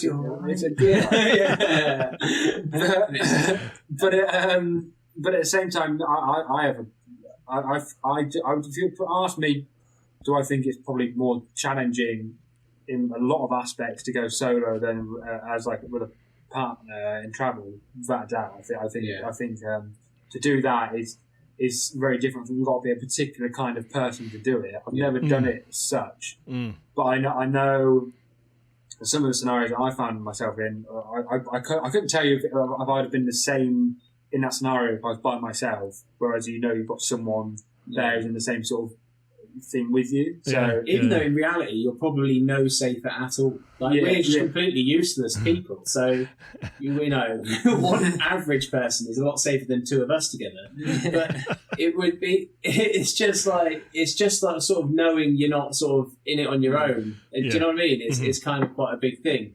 And I think it would be very different. But I would like to do a bit of solo travel just to know what I'd be like, just for the curiosity, really. It's funny listening to you say there about wild. You maybe wouldn't have wild camped in some places if you were by yourself. It's funny because I was exactly like that at the start of my trip, more or less all through Europe. Europe of all places, do you know what I mean? Where you're probably safer to wild camp through Europe. There's you haven't got bears that are going to get you, and much less chance of human interaction going unfavourably. Possibly, I don't know. But anyway, in my mind, I would have thought I would be safer in Europe than, say, in the depths of Russia or something. But I didn't camp wild once in Europe. Well, no, that's lies. I did once right near the Polish border, and I had a big hunting knife with me because I thought I was going to be chopping firewood and hunting and shooting and fishing and cooking my own. Nah, it didn't happen. Yeah. And I slept the entire night holding onto this hunting knife. Just like, oh my god! And you're just don't be a dick. Just pitch your tent and camp. And yet, as soon as I crossed into like certainly by the time I got to Russia, it's just like, if I could just pitch my tent wherever and off you go, just sleep. You don't care by then, do you? Yeah. I think you're right. You do get. I think you probably get the same thing. Yeah, like even amount of times we camped once in Europe and we camped in Bosnia. We camped a couple of times. We camped in Bosnia. Actually, they're both ridiculous stories. The first time in Bosnia, we camped by this lake. Yeah. And we were going for like 10 p.m. Looked at the lake and we were like, oh my word, has that lake got closer? So we stayed up for 4 hours thinking the lake was tidal. It was tiny. It was like a pond. Had you been smoking anything before you went to sleep? Yeah. But the next time we did it was in Albania, and this was by a lake again. But this time it wasn't tidal when we knew it. We rocked up at this, put our tent out on this pebbly beach. And this guy pulled up at the top of the beach and he looked down at us and he got straight back in his car and sped off. And we were like, a bit weird. But anyway, about 10 p.m. when it got dark again, another car pulled up. And we were like, blimey, is it the guy who pulled up earlier? So got back in his car and headed off. So for about an hour, we were like, what do we do? And eventually we snuck up round the car. Through the bushes. With wild dogs in it. Yeah. And then we walked past the car, but pretended we didn't notice them. Right. Yeah. And then we got to the other side of the car, around the corner, and when they were like, they didn't say anything to us. Yeah. What do we do now? And then we went back to the car, and then Matt said, let's just knock on the door and see what happens. We knocked on the door, and this Albanian guy ran around the window. And it was just a couple of Albanian teenagers getting high in their car. Smoking some weed, And they were freaked out like mad because to them, a couple of English blokes had jumped out the bushes and said, what do you want? More scared of you than you are. Hello. Ridiculous. That is a good tip, actually. If you're wild camping and someone turns up, go and say hi. Otherwise, you're going to stay there all night and wonder who they are. What hell's... You won't sleep, will you, or anything? Yeah, exactly. Yeah. I've got this again. Is Russia? I got this crazy story in Russia. I was, after Chita. What's the main city with a K before you get to Vladivostok? You go through it and then you head. Is it Kavabaras? No. Khabarovsk. Khabrovsk. I was about a day or two's ride from there. I was sort of between Chita and there. And I remember it was getting late, and I thought, I've just got to pitch the tent somewhere. So I saw this track going off the road into some woods, and I thought, right, see where this track goes, get off the road. Followed this track, and it went sort of through some woods into an opening next to this big pylon, and it was just lovely. It was nice and quiet, and I thought, that'll do me. Pitched the tent, jumped in, fell asleep, sparkled, gone.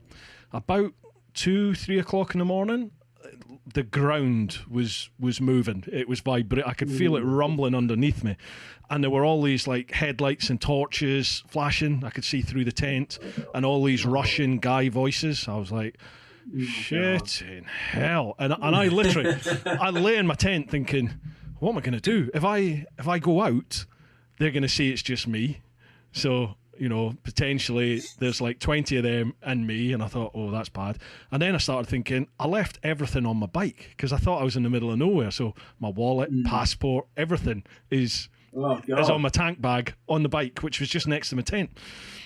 So I thought, right, I've got to man up here. So I unzipped the tent. I'm in my pants. I'm in my boxers.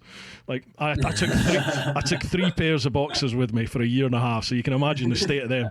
And I stuck my head out of the tent and just sort of looked at them and went, all right, give them the thumbs up. Everything all right? They said something and then said like English, and I was like, no, not English, Scottish. And some Russian guy went, Scottish, hi the no, and they all started saying something. Turns out they were like road workers, and they were here to build a road through this forest where I was. Right. So the guy said, one guy that could speak English, he said, we are going to be working here. But through the night, so we're very sorry if we keep you awake, but you stay where you are and we will work around you. So I was like, oh, thank you, that's great, thank you very much. So I went back into my tent. Now I'm all happy, I just fall straight asleep. I woke up about 5:30, 6ish, so a few hours later, opened up the tent to pack the bike up, and literally this beautiful forest that I'd gone to sleep on the edge of had gone. They'd just bulldozed the forest and left a little island right round me in my tent, and literally everything else had gone. So I was like, bloody hell. So I packed the bike up, got on it. So everything's now mud now. The sort of dirt track is just mud churned up by all these lorries. Yeah. And I'm like, I'm on a bloody jigsaw. I've got to try and, off-road through the mud on a jigsaw on road tyres. This is going to be fun. And all this guy that spoke English, he was just like, wheelie, you wheelie? So he's wanting me to wheelie in the mud down the road. I was like, nah, you're all right, man. No, I'm okay. It's just a crazy story to see this beautiful forest gone in about 2 hours. Good job they saw you. Yeah. Oh, yeah, imagine that. But I mean, they were so friendly, 20-odd geezers, Russians, in the middle of nowhere. Friendliest people you're ever going to meet. Absolutely. Yeah. It's always the way. Right, so that's enough about. I always do. Sorry about my trip. I keep bringing my bloody trip. Good story. Yeah. I was expecting you to sort of nip out the tent and go, "Hey guys, keep it down." What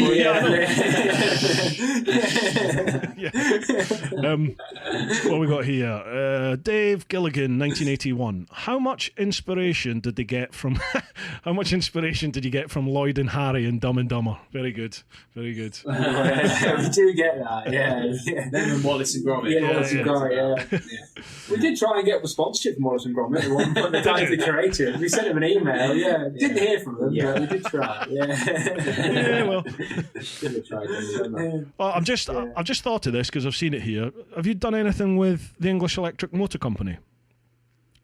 Have you been approached by them at all? Have you got any experience of electric bikes? No, I haven't got any experience with electric bikes. I wonder if there's an electric sidecar outfit. Wow, Ural were developing an electric sidecar out in the States, and it was going to do something that they've made like a prototype. Yeah, I don't think they're going to develop it. They were keeping an eye on it. So they started developing it last year or the year before, and we were thinking, we're your guys to do a competition on that. Yeah. Surely they want it. I'm flying that flag for the normal electric bike. It's like, if only there was someone that would be willing to ride one around the world. Exactly. But no, I think it's got great capacity for it. Bang a load of batteries in the sidecar, off you go. Absolutely. So, initially, I thought, it's the extra weight and the resistance, it would zap the battery. But you're right. There's so much more real estate to facilitate the batteries, isn't there? Interesting. Sidecars are just empty tin cans, so just fill a load of it up with battery. You're away. Well, we'd be up to give it a go. It's a good idea, actually. Yeah. Alec, English Electric Motor Company, he's before he got into electric, he was a custom bike builder. So now he's moved into electrics. He still dabbles in customising a few electric bikes and tweaking them here and there and trying to increase battery capacity, range, that sort of stuff. Might be worth dropping them a little line. In fact, I'll put you in touch with them if you want, because I see. Are you at the Overland event this year? You are, aren't you? Yeah. I think they're at it. I'll drop them a line and say, get them to come and say hello to you guys. That'd be interesting. Yeah. You good? Are you coming this year, Bruce? I was supposed to be, and then it was all looking a bit ropey as to whether it was going to happen. And I had a tour planned because I do tours as well, predominantly to Spain. So I had a tour booked in then when I didn't think it was going to happen, and then obviously COVID's really reared its head again over there, and that tour's now been cancelled. But I'm now away doing something in the UK over that weekend. So the long and short of it, no. Sadly, I do like it. It's about the only sort of event outside of the bike shows that I really do, and I really enjoy the Overland event. It's a good friendly weekend, isn't it? Yeah, it's good fun. Good laugh. Yeah, it's a good one for sure. I tell you what, well, we've got a couple more questions on Instagram, but I'm dying to hear about your Armchair Film Festival. So let me have a quick scout through these questions to see if anyone brings it up. Loads of questions, man. It's brilliant, isn't it? I love the format of just throwing it out there to people, because you never know what folk are going to ask. The only trouble is sometimes I get all these questions in my head that I want to ask you about, and sometimes you get sidetracked with a whole load of other things, and then you finish the whole chat and think, I didn't ask about this. So I'll tell you what, let's bring up the Armchair Film Festival. What is it? How did it come about? And how do you get involved? Sure thing. Yeah. So, I mean, back in April, when lockdown was kind of starting to take its grip on the country and everyone was going a bit nuts, we thought we'd do the Armchair. We thought we'd try and create a virtual Overland event or a virtual adventure festival, basically, because everything was going virtual. And we just thought of this idea. So let's get in touch with a few mates who have done adventure stuff and get them on camera and either interview them or do live presentations and just put it out on the internet and see who's interested. So we emailed a few mates, and then they emailed a few mates, and then before we knew it, 3 weeks later, we were putting on a full weekend festival. Had Charlie Borman headlining, and we're like, "What the hell is going on?" That's awesome. And it just flipping blew up. Yeah, it was the maddest 3 weeks of my life. 100 email a day kind of scenario, just insane amount of stuff going on, and it just blew up, and it went amazingly well. We had 20,000 people watch the stream, and seriously. A ridiculous amount of people. Not at one time, over the weekend. It was about it peaked at 1,000 people at one time. That's fantastic. When Charlie and Claudia were on, which was mad. Yeah, and festival we raised just shy of 10 grand for the NHS Charities Together Fund. So fantastic. It was good. Good on you. Yeah, so it was a good weekend. Yeah, we raised more money for charity that weekend than we did going around the world on a scooter and sidecar, which was ridiculous. So we should just thought of that first. Well, it can only go from strength to strength. Yeah, brilliant. Yeah, hopefully, man. We're doing more stuff with it and doing monthly film nights and stuff. So. Yeah, well, it's kind of we kind of looked at it. I mean, we wouldn't have done it if it weren't for COVID, really. But then. It's we kind of think there's probably scope to continue it even after COVID. It's one of them things. Definitely. It's certain people seem to really enjoy. They love the fact that it's live. It's it kind of captures that sort of anything can happen. Yeah. I think it's fun as well. It keeps us on the varsity as well doing it, and it's that's great. And then Matt said, we've done these film nights, and then. Yeah, we'll see. Some real films on as well. Yeah. Proper Netflix quality films, which has been really cool. The quality of stuff is amazing now, isn't it? Yeah, it's mad. What people are producing just in the living rooms with a Mac or whatever, it's mad. So, it's been really good.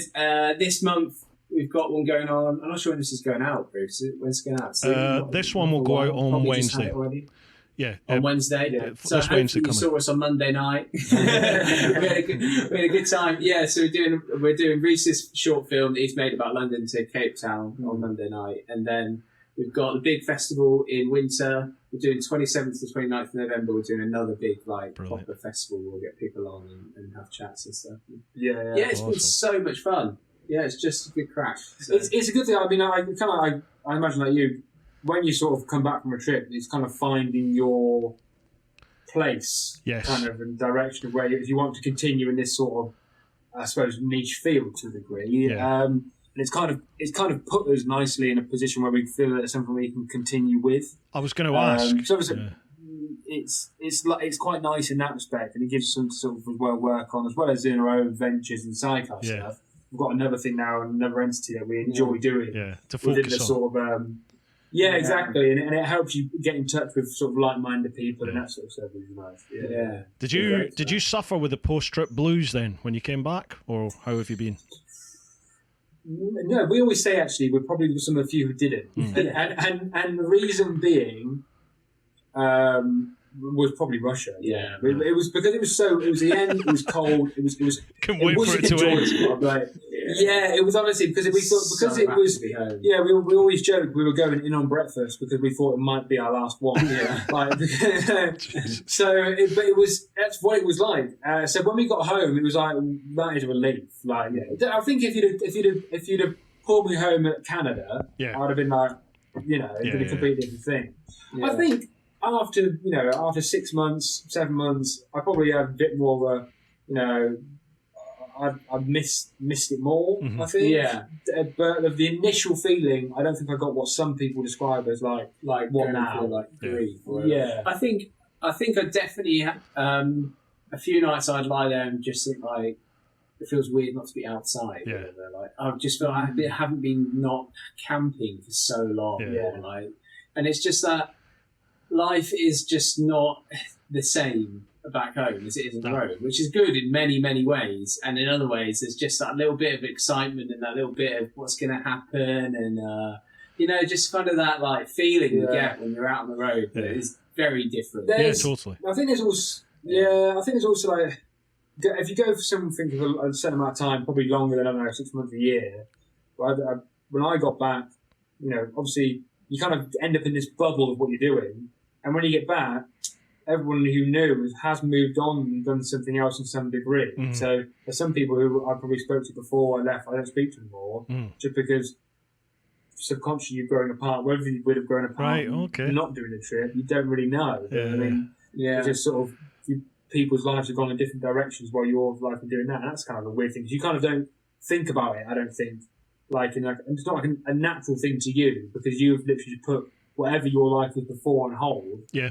And in my head, I kind of thought I was going to come back and pick it all back up exactly how it was. Yeah. But it wasn't because other people's lives was progressed in different directions. Which of course it would do. You just don't really think about it. Yeah. I found it hard. Mine was almost not the opposite of that, but for me, I kind of felt like my whole world had changed and I had changed. But everyone, when I came back, everyone else was just the same. They hadn't. Yeah. And it's just everyone still had like certain mindsets and opinions of countries, of people, of scenarios, which maybe I would have shared beforehand. My opinion on it totally changed because, like Russia, for example, for me, I grew up sort of in the 70s, 80s, 90s, right through the Cold War. Russia's the enemy. Russia was the enemy. Yeah. You know what I mean? It's just like they are what you need to look out for. And everyone was telling me about how bad Russia was going to be. People who'd never, ever been there, never been on a trip, you know? And you listen to these people. Yeah. And then once you go somewhere and experience it and you see that they're actually some of the nicest people on the planet. And that was the same everywhere. South America, Central America, as parts of Africa. People are just so nice. And my opinions totally changed about a lot of things, and I'll come back and it was almost uncomfortable to be around people who perhaps I might have had the same opinion about certain things beforehand, and you're like, it's just, you need to travel, you need to get out there and meet these people. No, that's so true. I really think that as well. Like, as many people as we can get doing this kind of stuff, I think the better for the world. I know everyone can't, but it's great, and doing this sort of stuff and giving those opinions to people as well is great.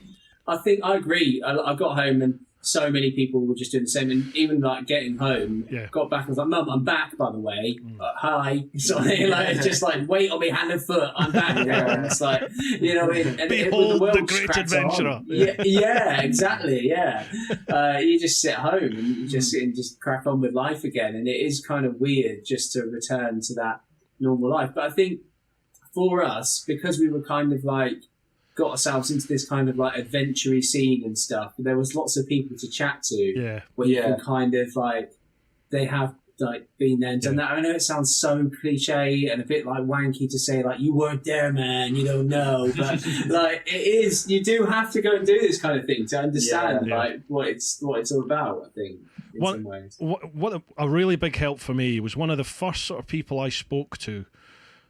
Well, I was sort of interviewed by, if you like, when I got back. I'd been back for a while and was just didn't know what the hell was going on. and Nathan Millward contacted me and said, you know, I want to write a piece. I think he was writing for one of the mags, Adventure Bike Rider it might have been, and I think he was the editor, wasn't he, at one stage? But anyway, he said, I want to meet up, tell me a bit about the story. So I went up and spent like hours chatting to him just over a couple of coffees at the Ace Calf, and we got onto this. You know, he said, how are you coping with being back?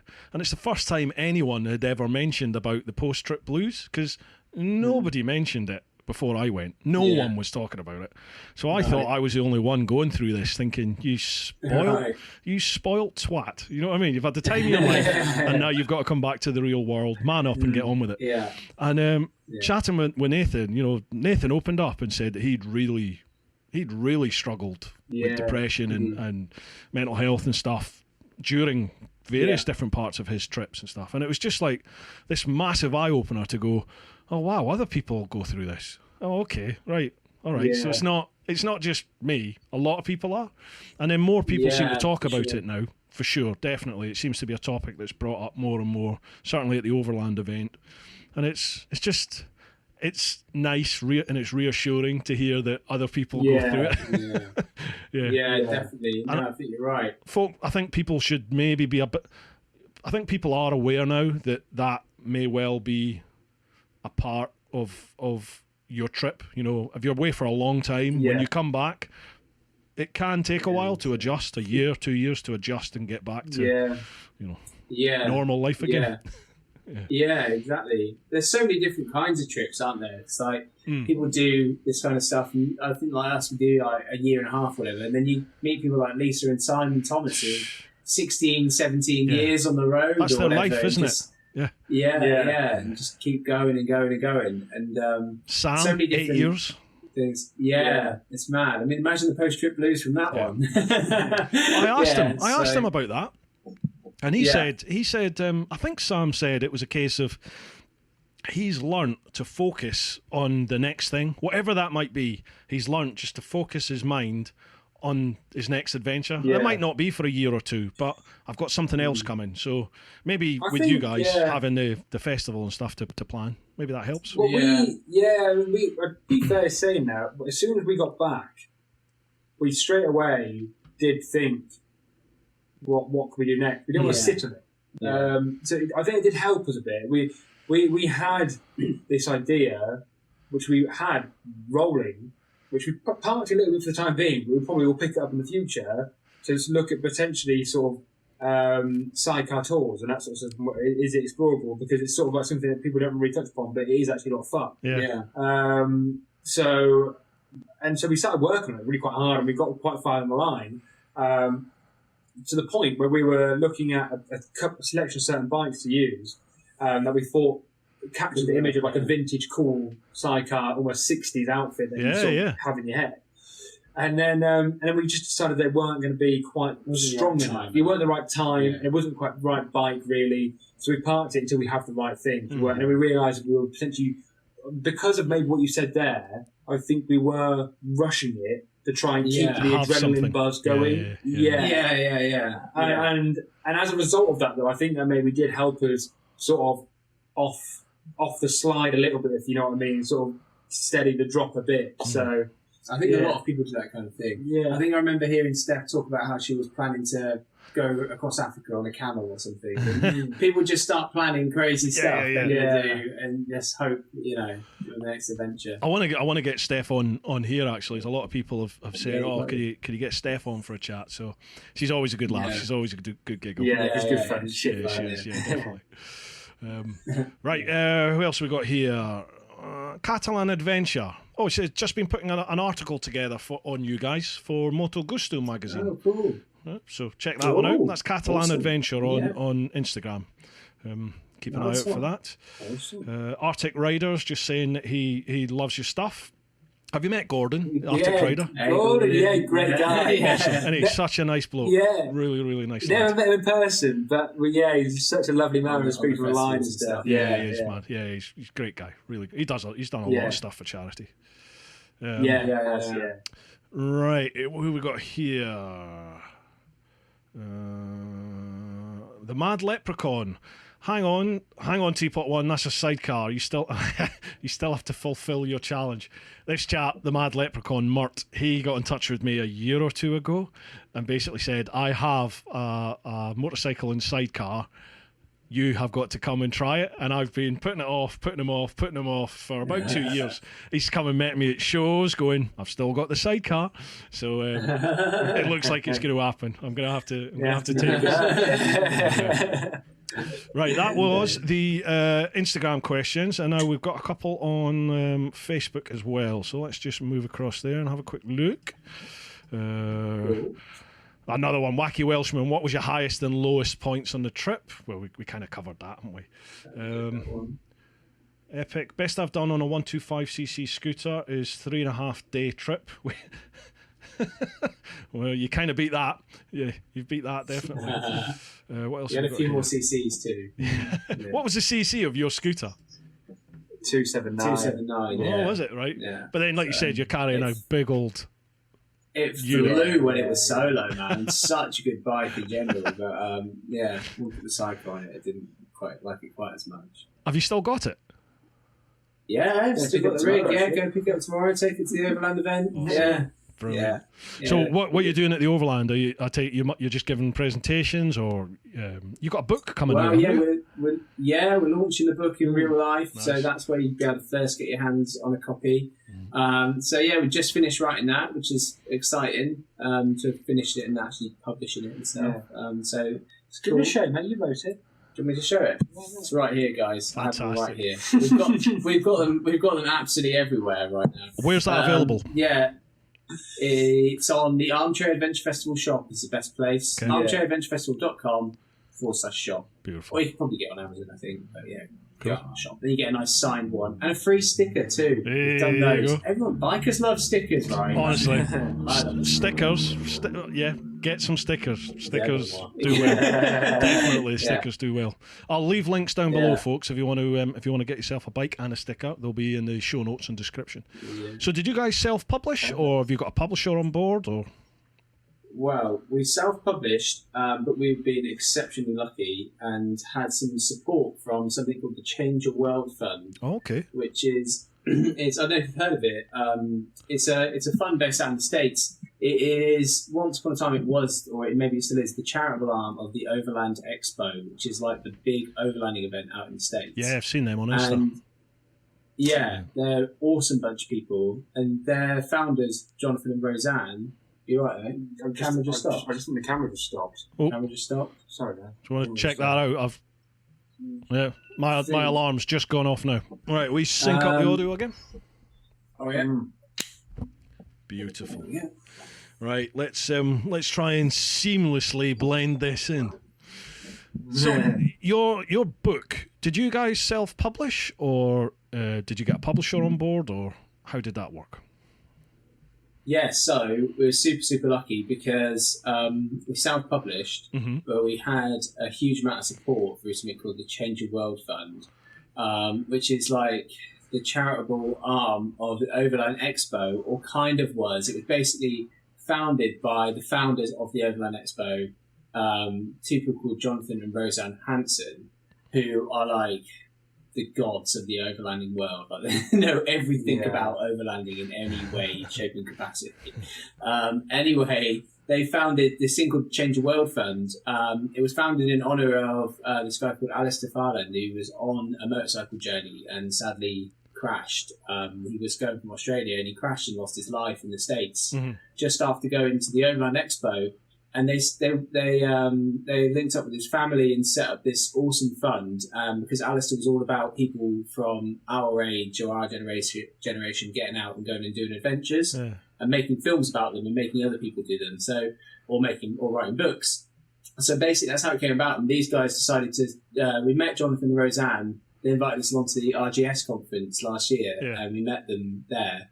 And they just decided to support the book project. So they've funded us to get editing support and cover design and stuff and things, and also just put so much time and work into it. Awesome. They've been putting as much time and work in it as us, I think, and that's so much. I feel so sorry for Roseanne, who did like one of the first reads and saw how many times I wrote "it was amazing" or whatever. So they've been unreal. So basically, we've self-published, but with sort of a publishing house level of editing support. So it's actually like what it should be, a really good book, because we've had all the tools of having it published. So awesome. It's, super lucky. Yeah, very lucky so, indeed. And that's available now. That's available on your website. Links all down below. And on Amazon, you said, yeah? Yeah, it's on Kindle, and if you're like around the world, I think we'll be doing it on Amazon, where you can get a bit of a worse quality version, but don't pay the mad shipping fees. Right. So, Gotcha. Yeah. So get yourselves a copy, folks. Beautiful. Awesome. Here is a cracking quick. This caught my eye before we restarted the camera there. Andy Barton. He said, "What have you found out about each other that you love and hate?" Oh my god! I've never been asked that question. Well done, Andy, because that is the first time I've ever been asked that. Yeah, never. No. Wow. We always get asked like how hard it was, but let's not be politicians about this. Let's answer Andy's real question. Let's get into the nitty-gritty. Yeah, what do we love and hate about each other? You want to go first, mate? I can do hate. Out with the list. Like that. Right. Unfold a bit of paper. Yeah. I mean, usually we do get this. There's an interesting way we usually answer a similar question, which touches upon not love and hate. Don't dodge it. I'm not dodging it. I'll say what we usually say, and then we'll go. Politician. So, it is my hate one, Andy. Reece being a politician. So, but this is actually true though. Usually these days, or whenever I'm on the trip, people say that I have a great respect for the person I'm travelling with. Mm-hmm. So, that's why we work together. The difference is we have no respect for each other whatsoever.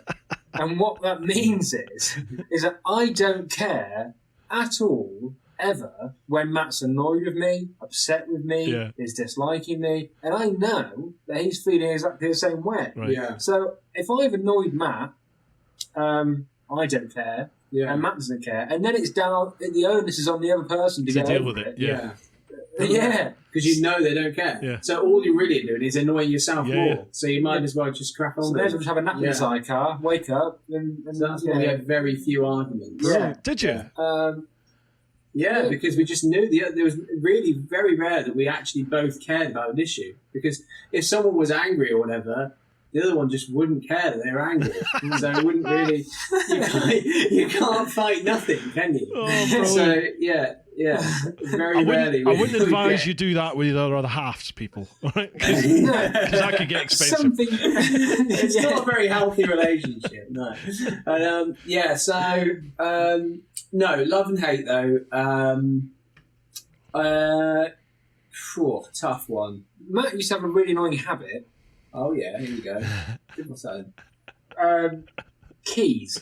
Oh yeah, really annoying. When you got a sidecar, we talked about the fact you could put loads and loads of things in a sidecar, and we'd be carrying. If everyone said a hotel, whatever, we'd go to a hotel and we're lugging about 5 bags apiece. Right. And if Matt had the keys, which at least half the time, it would be I don't know where the keys are. Oh. I might have left them. And we're holding something back. Are you kidding? But then it would be like this, and then it'd be straight back to the original pocket which you was feeling, and there are the keys. Which is funny. When people always happen to everyone, but in Russia, when you've done 12 hours in a freezing cold, you just want to get in the room. And it's the same thing every time. Yeah, that's quite a small thing. I mean, I don't really think I'd say I'd hate anything about Reece. There was the normal day to day God, it's annoying that there's just that really gross bloke here all the time. Do you know what I mean? He stinks and stuff. But then I think you've also got to recognise that you are the same thing to them. So he's not on his own really gross. I think it was tough to adjust to the other person's ways people do things, because Reece and I naturally do things quite differently. We're both very chilled out, which is very helpful. Yeah. So, generally speaking, But like Reece will do things a lot slower than me in life. Like Reece will take his time about things. He'll go and like look at something for like 5 minutes, ponder why he's there, then maybe put something in a bag, maybe like, and he'll be rushing for a bus while this is going on. Yeah. And then he'll like tie his laces or something, and maybe go for a wee like 5 or 6 times. And it's just a very slower kind of like way of doing things, which is why he knows where the keys are. Whereas me, I'm like, right, I'm just bosh that in there. I want to get out of here. I'm going to this thing. That's going next. And it's like getting in that, like adjusting to how the other person does things. This can be quite weird. Brilliant. It's true, actually, yeah. Because sometimes I do actually think like you won't find something to be an issue, but you cannot see why it could be an issue. So we should avoid it becoming an issue. And then you're like, it's fine. Yeah. So it's kind of like that. Yeah. Probably right. You probably summarised it quite nicely there. Yeah. So what about like now you've done the trip and you're back to normal life? Is there anything that you've noticed now about each other, whether you like or don't like, that you didn't notice on the trip? Is there a flip side to it? It's a difficult question to put people in that one. Yeah, that is a difficult question. I mean, to be honest, also the other thing is, we do now live about 200 miles away from each other. Do you? So don't actually see each other often. Yeah, I live in the northeast in Newcastle now, I'm Reece in London. Right. So, Right, okay. Then. But I mean, to be honest, people say like about trips changing them and stuff. I don't think like we changed that much, or maybe me and Reece like changed at the same pace. Yeah. Do you know what I mean? Yeah. We're doing everything together, so it doesn't feel like. Maybe, a lot of people back home might say we changed. Has anyone said that to you then? I haven't noticed it. Like looks definitely. People say yeah. But, I mean, so like grown up. People say like we were children when we left, and then came back a little bit older children. Yeah. So you get that quite a lot. Yeah. So. That sort of stuff. I suppose, the things that I'd say changed are things that probably I feel like I've probably changed myself, like just like perspective and stuff like that, and that sort of stuff. But I think anyone could say that with a trip or just like growing up through life. Like, I don't think that's a... Yeah. Or just chalking off a big challenge you'd set for yourself. I think that gives you like a different perspective on life. Yeah. Do you know what I mean? Just to say like... self-confidence, isn't it? It's like you set yourself that huge challenge, and you actually went out there and you grabbed the world by the horns and you did it. And for me, it was like, I am capable of whatever I set my mind to. I've got to want to do it. It's not like I can do anything. I can't. If I want to do something, then it's going to happen. I'll make that happen. It'll happen somehow by hook or by crook. But I've got to really want it to happen. You know, for me. Yeah. Definitely. Yeah, I agree with that. Cool. Right, last one. Georgie Sabeth. Question for Bruce. Sorry about this. I wanted to ask for a long time. How on earth did you manage to do your trip with a track-orientated Dionysi leathers?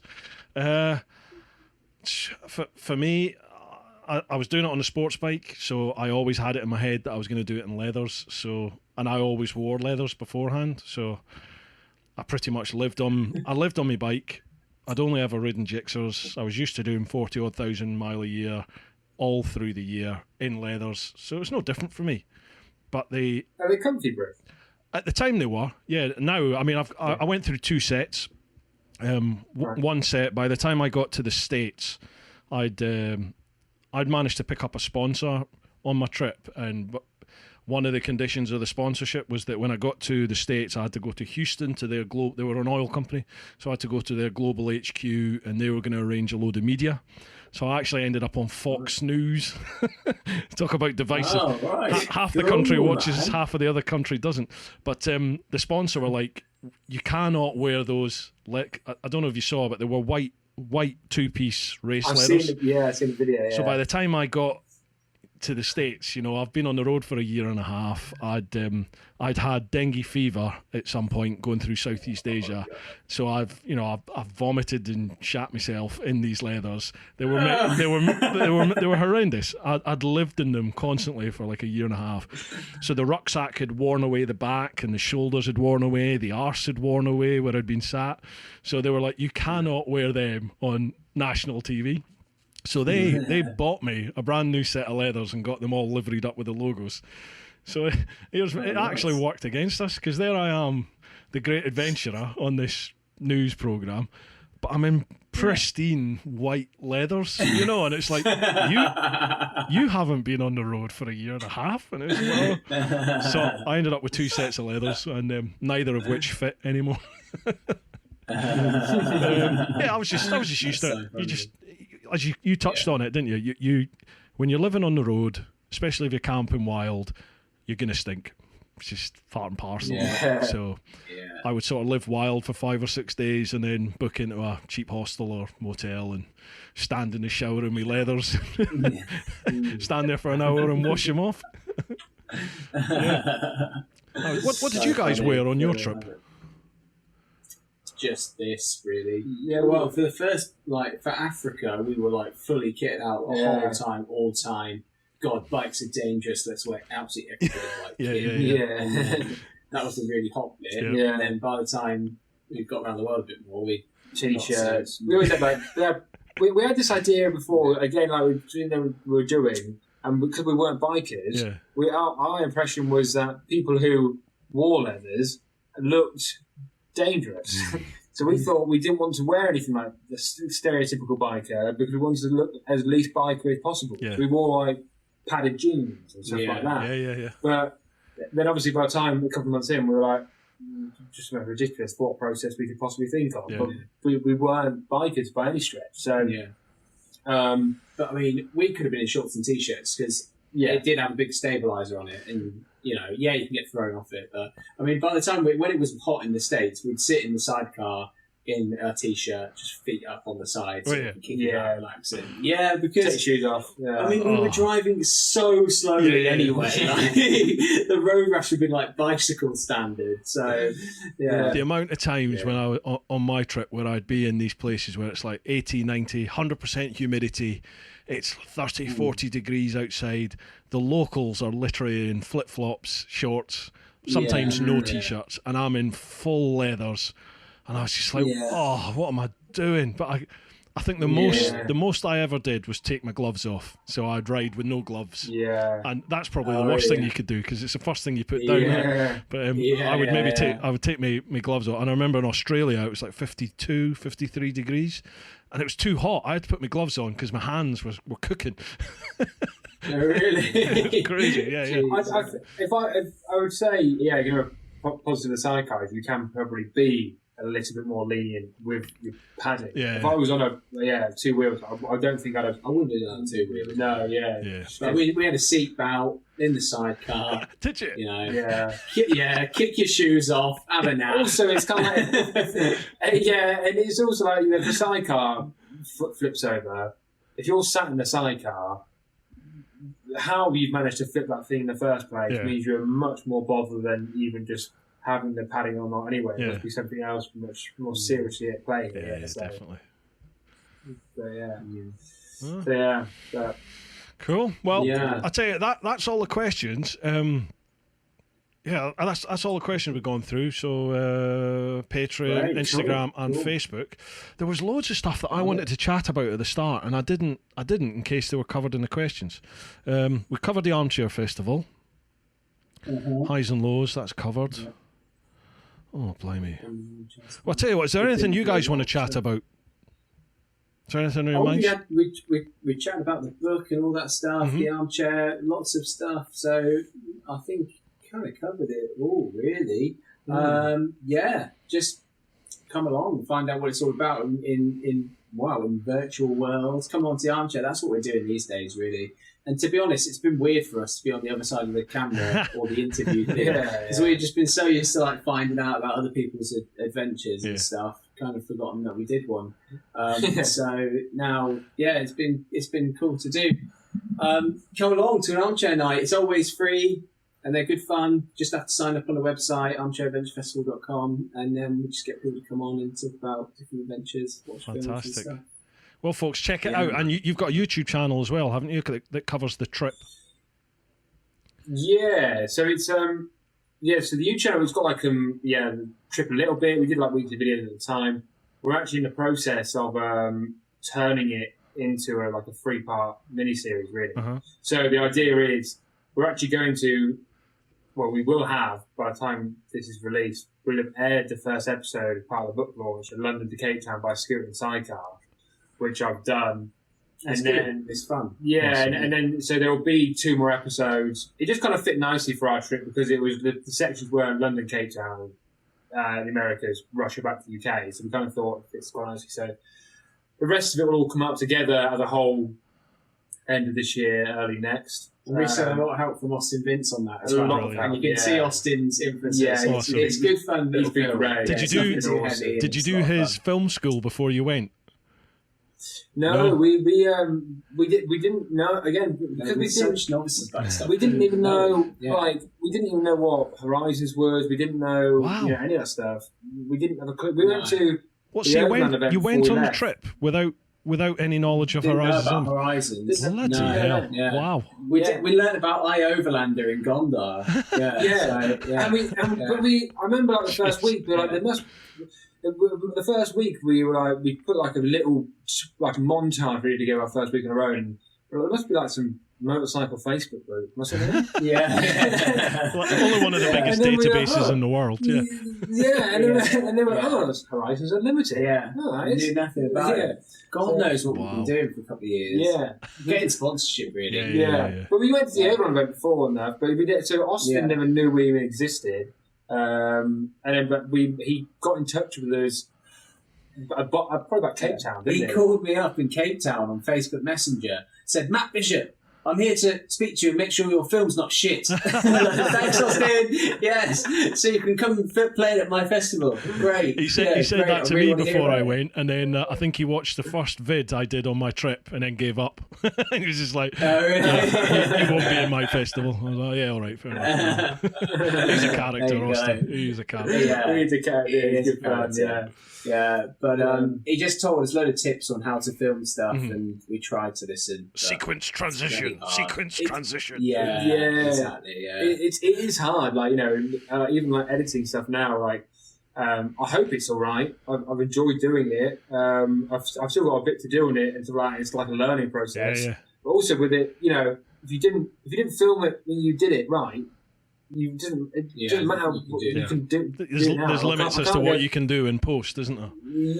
Yeah. So Yeah. unfortunately, I can't go back to Sudan and reshoot that. Just Yeah, redo that exactly. one, yeah. Well, yeah. I'll Yeah. check all them out. Well, folks, all the links to everything, websites, everything, YouTube channel, Armchair Film Festival, it'll all be down below, so make sure you check them out.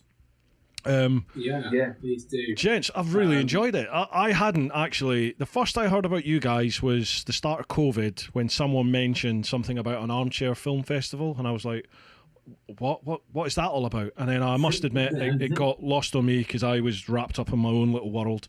And then somebody mentioned about you guys coming on here, and then another person, and another person, and another person. It was like, wow, who are they? So then I had a look at your what you'd done. I thought, bloody hell, that's amazing. how did that escape my radar? So it's really nice to meet you chaps and have a chat with you. And I look forward to hopefully meeting you in person and hearing a bit more about your trip and your adventures to come. Yeah, Definitely, for sure. yeah. Thank you very much for coming on. Thank you. If we don't see you before the end of the year because of COVID stuff and whatnot, we'll hopefully see you on the next Armchair Festival. Yeah, man. I'd love So to. get on Yeah, it. definitely. I'd love to. Love Yeah. to. We'll make that happen. Who knows? There might be a winter Good. overland as well. They normally do the winter overland festival. Yeah, So that's Winter it. warmer. Yeah. Yeah, that's a good laugh, Who knows? actually. So Hopefully. if we Yeah. manage to do that, that'll be Yeah. awesome. Right, Yeah. Jen, Yeah. Sure. thank you so much for Cool, coming man. on. Do you want Thank to you. shout out to anyone or anything before we go? Just check us out online, armchairventurefestival.com. We've got a Patreon page as well. Mhm. That's just Sidecar Guys. Patreon, the Sidecar Guys. Brilliant. So you get early access to all the armchair Yeah. stuff. And there's a talk on there as well about our Siberia thing. So you want to hear more about that? There's a Siberia bonus Yeah. to the Awesome. Patreon page. Yeah. All that sort of stuff. It's basically you either find our handles by armchairventurefestival.com or at the Sidecar Sidecar Guys, and Guys. we'll appear somewhere. Yeah. Cool. Yeah. Awesome. Yeah. Well, folks, make sure you Yeah. check that out. And Patreon, if you're that way inclined and you fancy giving them a little bit of support, then I know personally it's a huge help. So if you're that way inclined, make sure you check them out.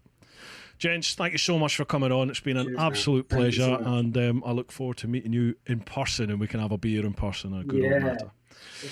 All right. Sure. Looking forward to it. Awesome. Cheers, Bruce. Right. Appreciate it. Thanks, man. Utter pleasure, really is, honestly. Folks, I hope you've enjoyed this one. It's been really nice to chat with the lads about this, and I'm looking forward to finding out a little bit more, so I'll be checking out their site.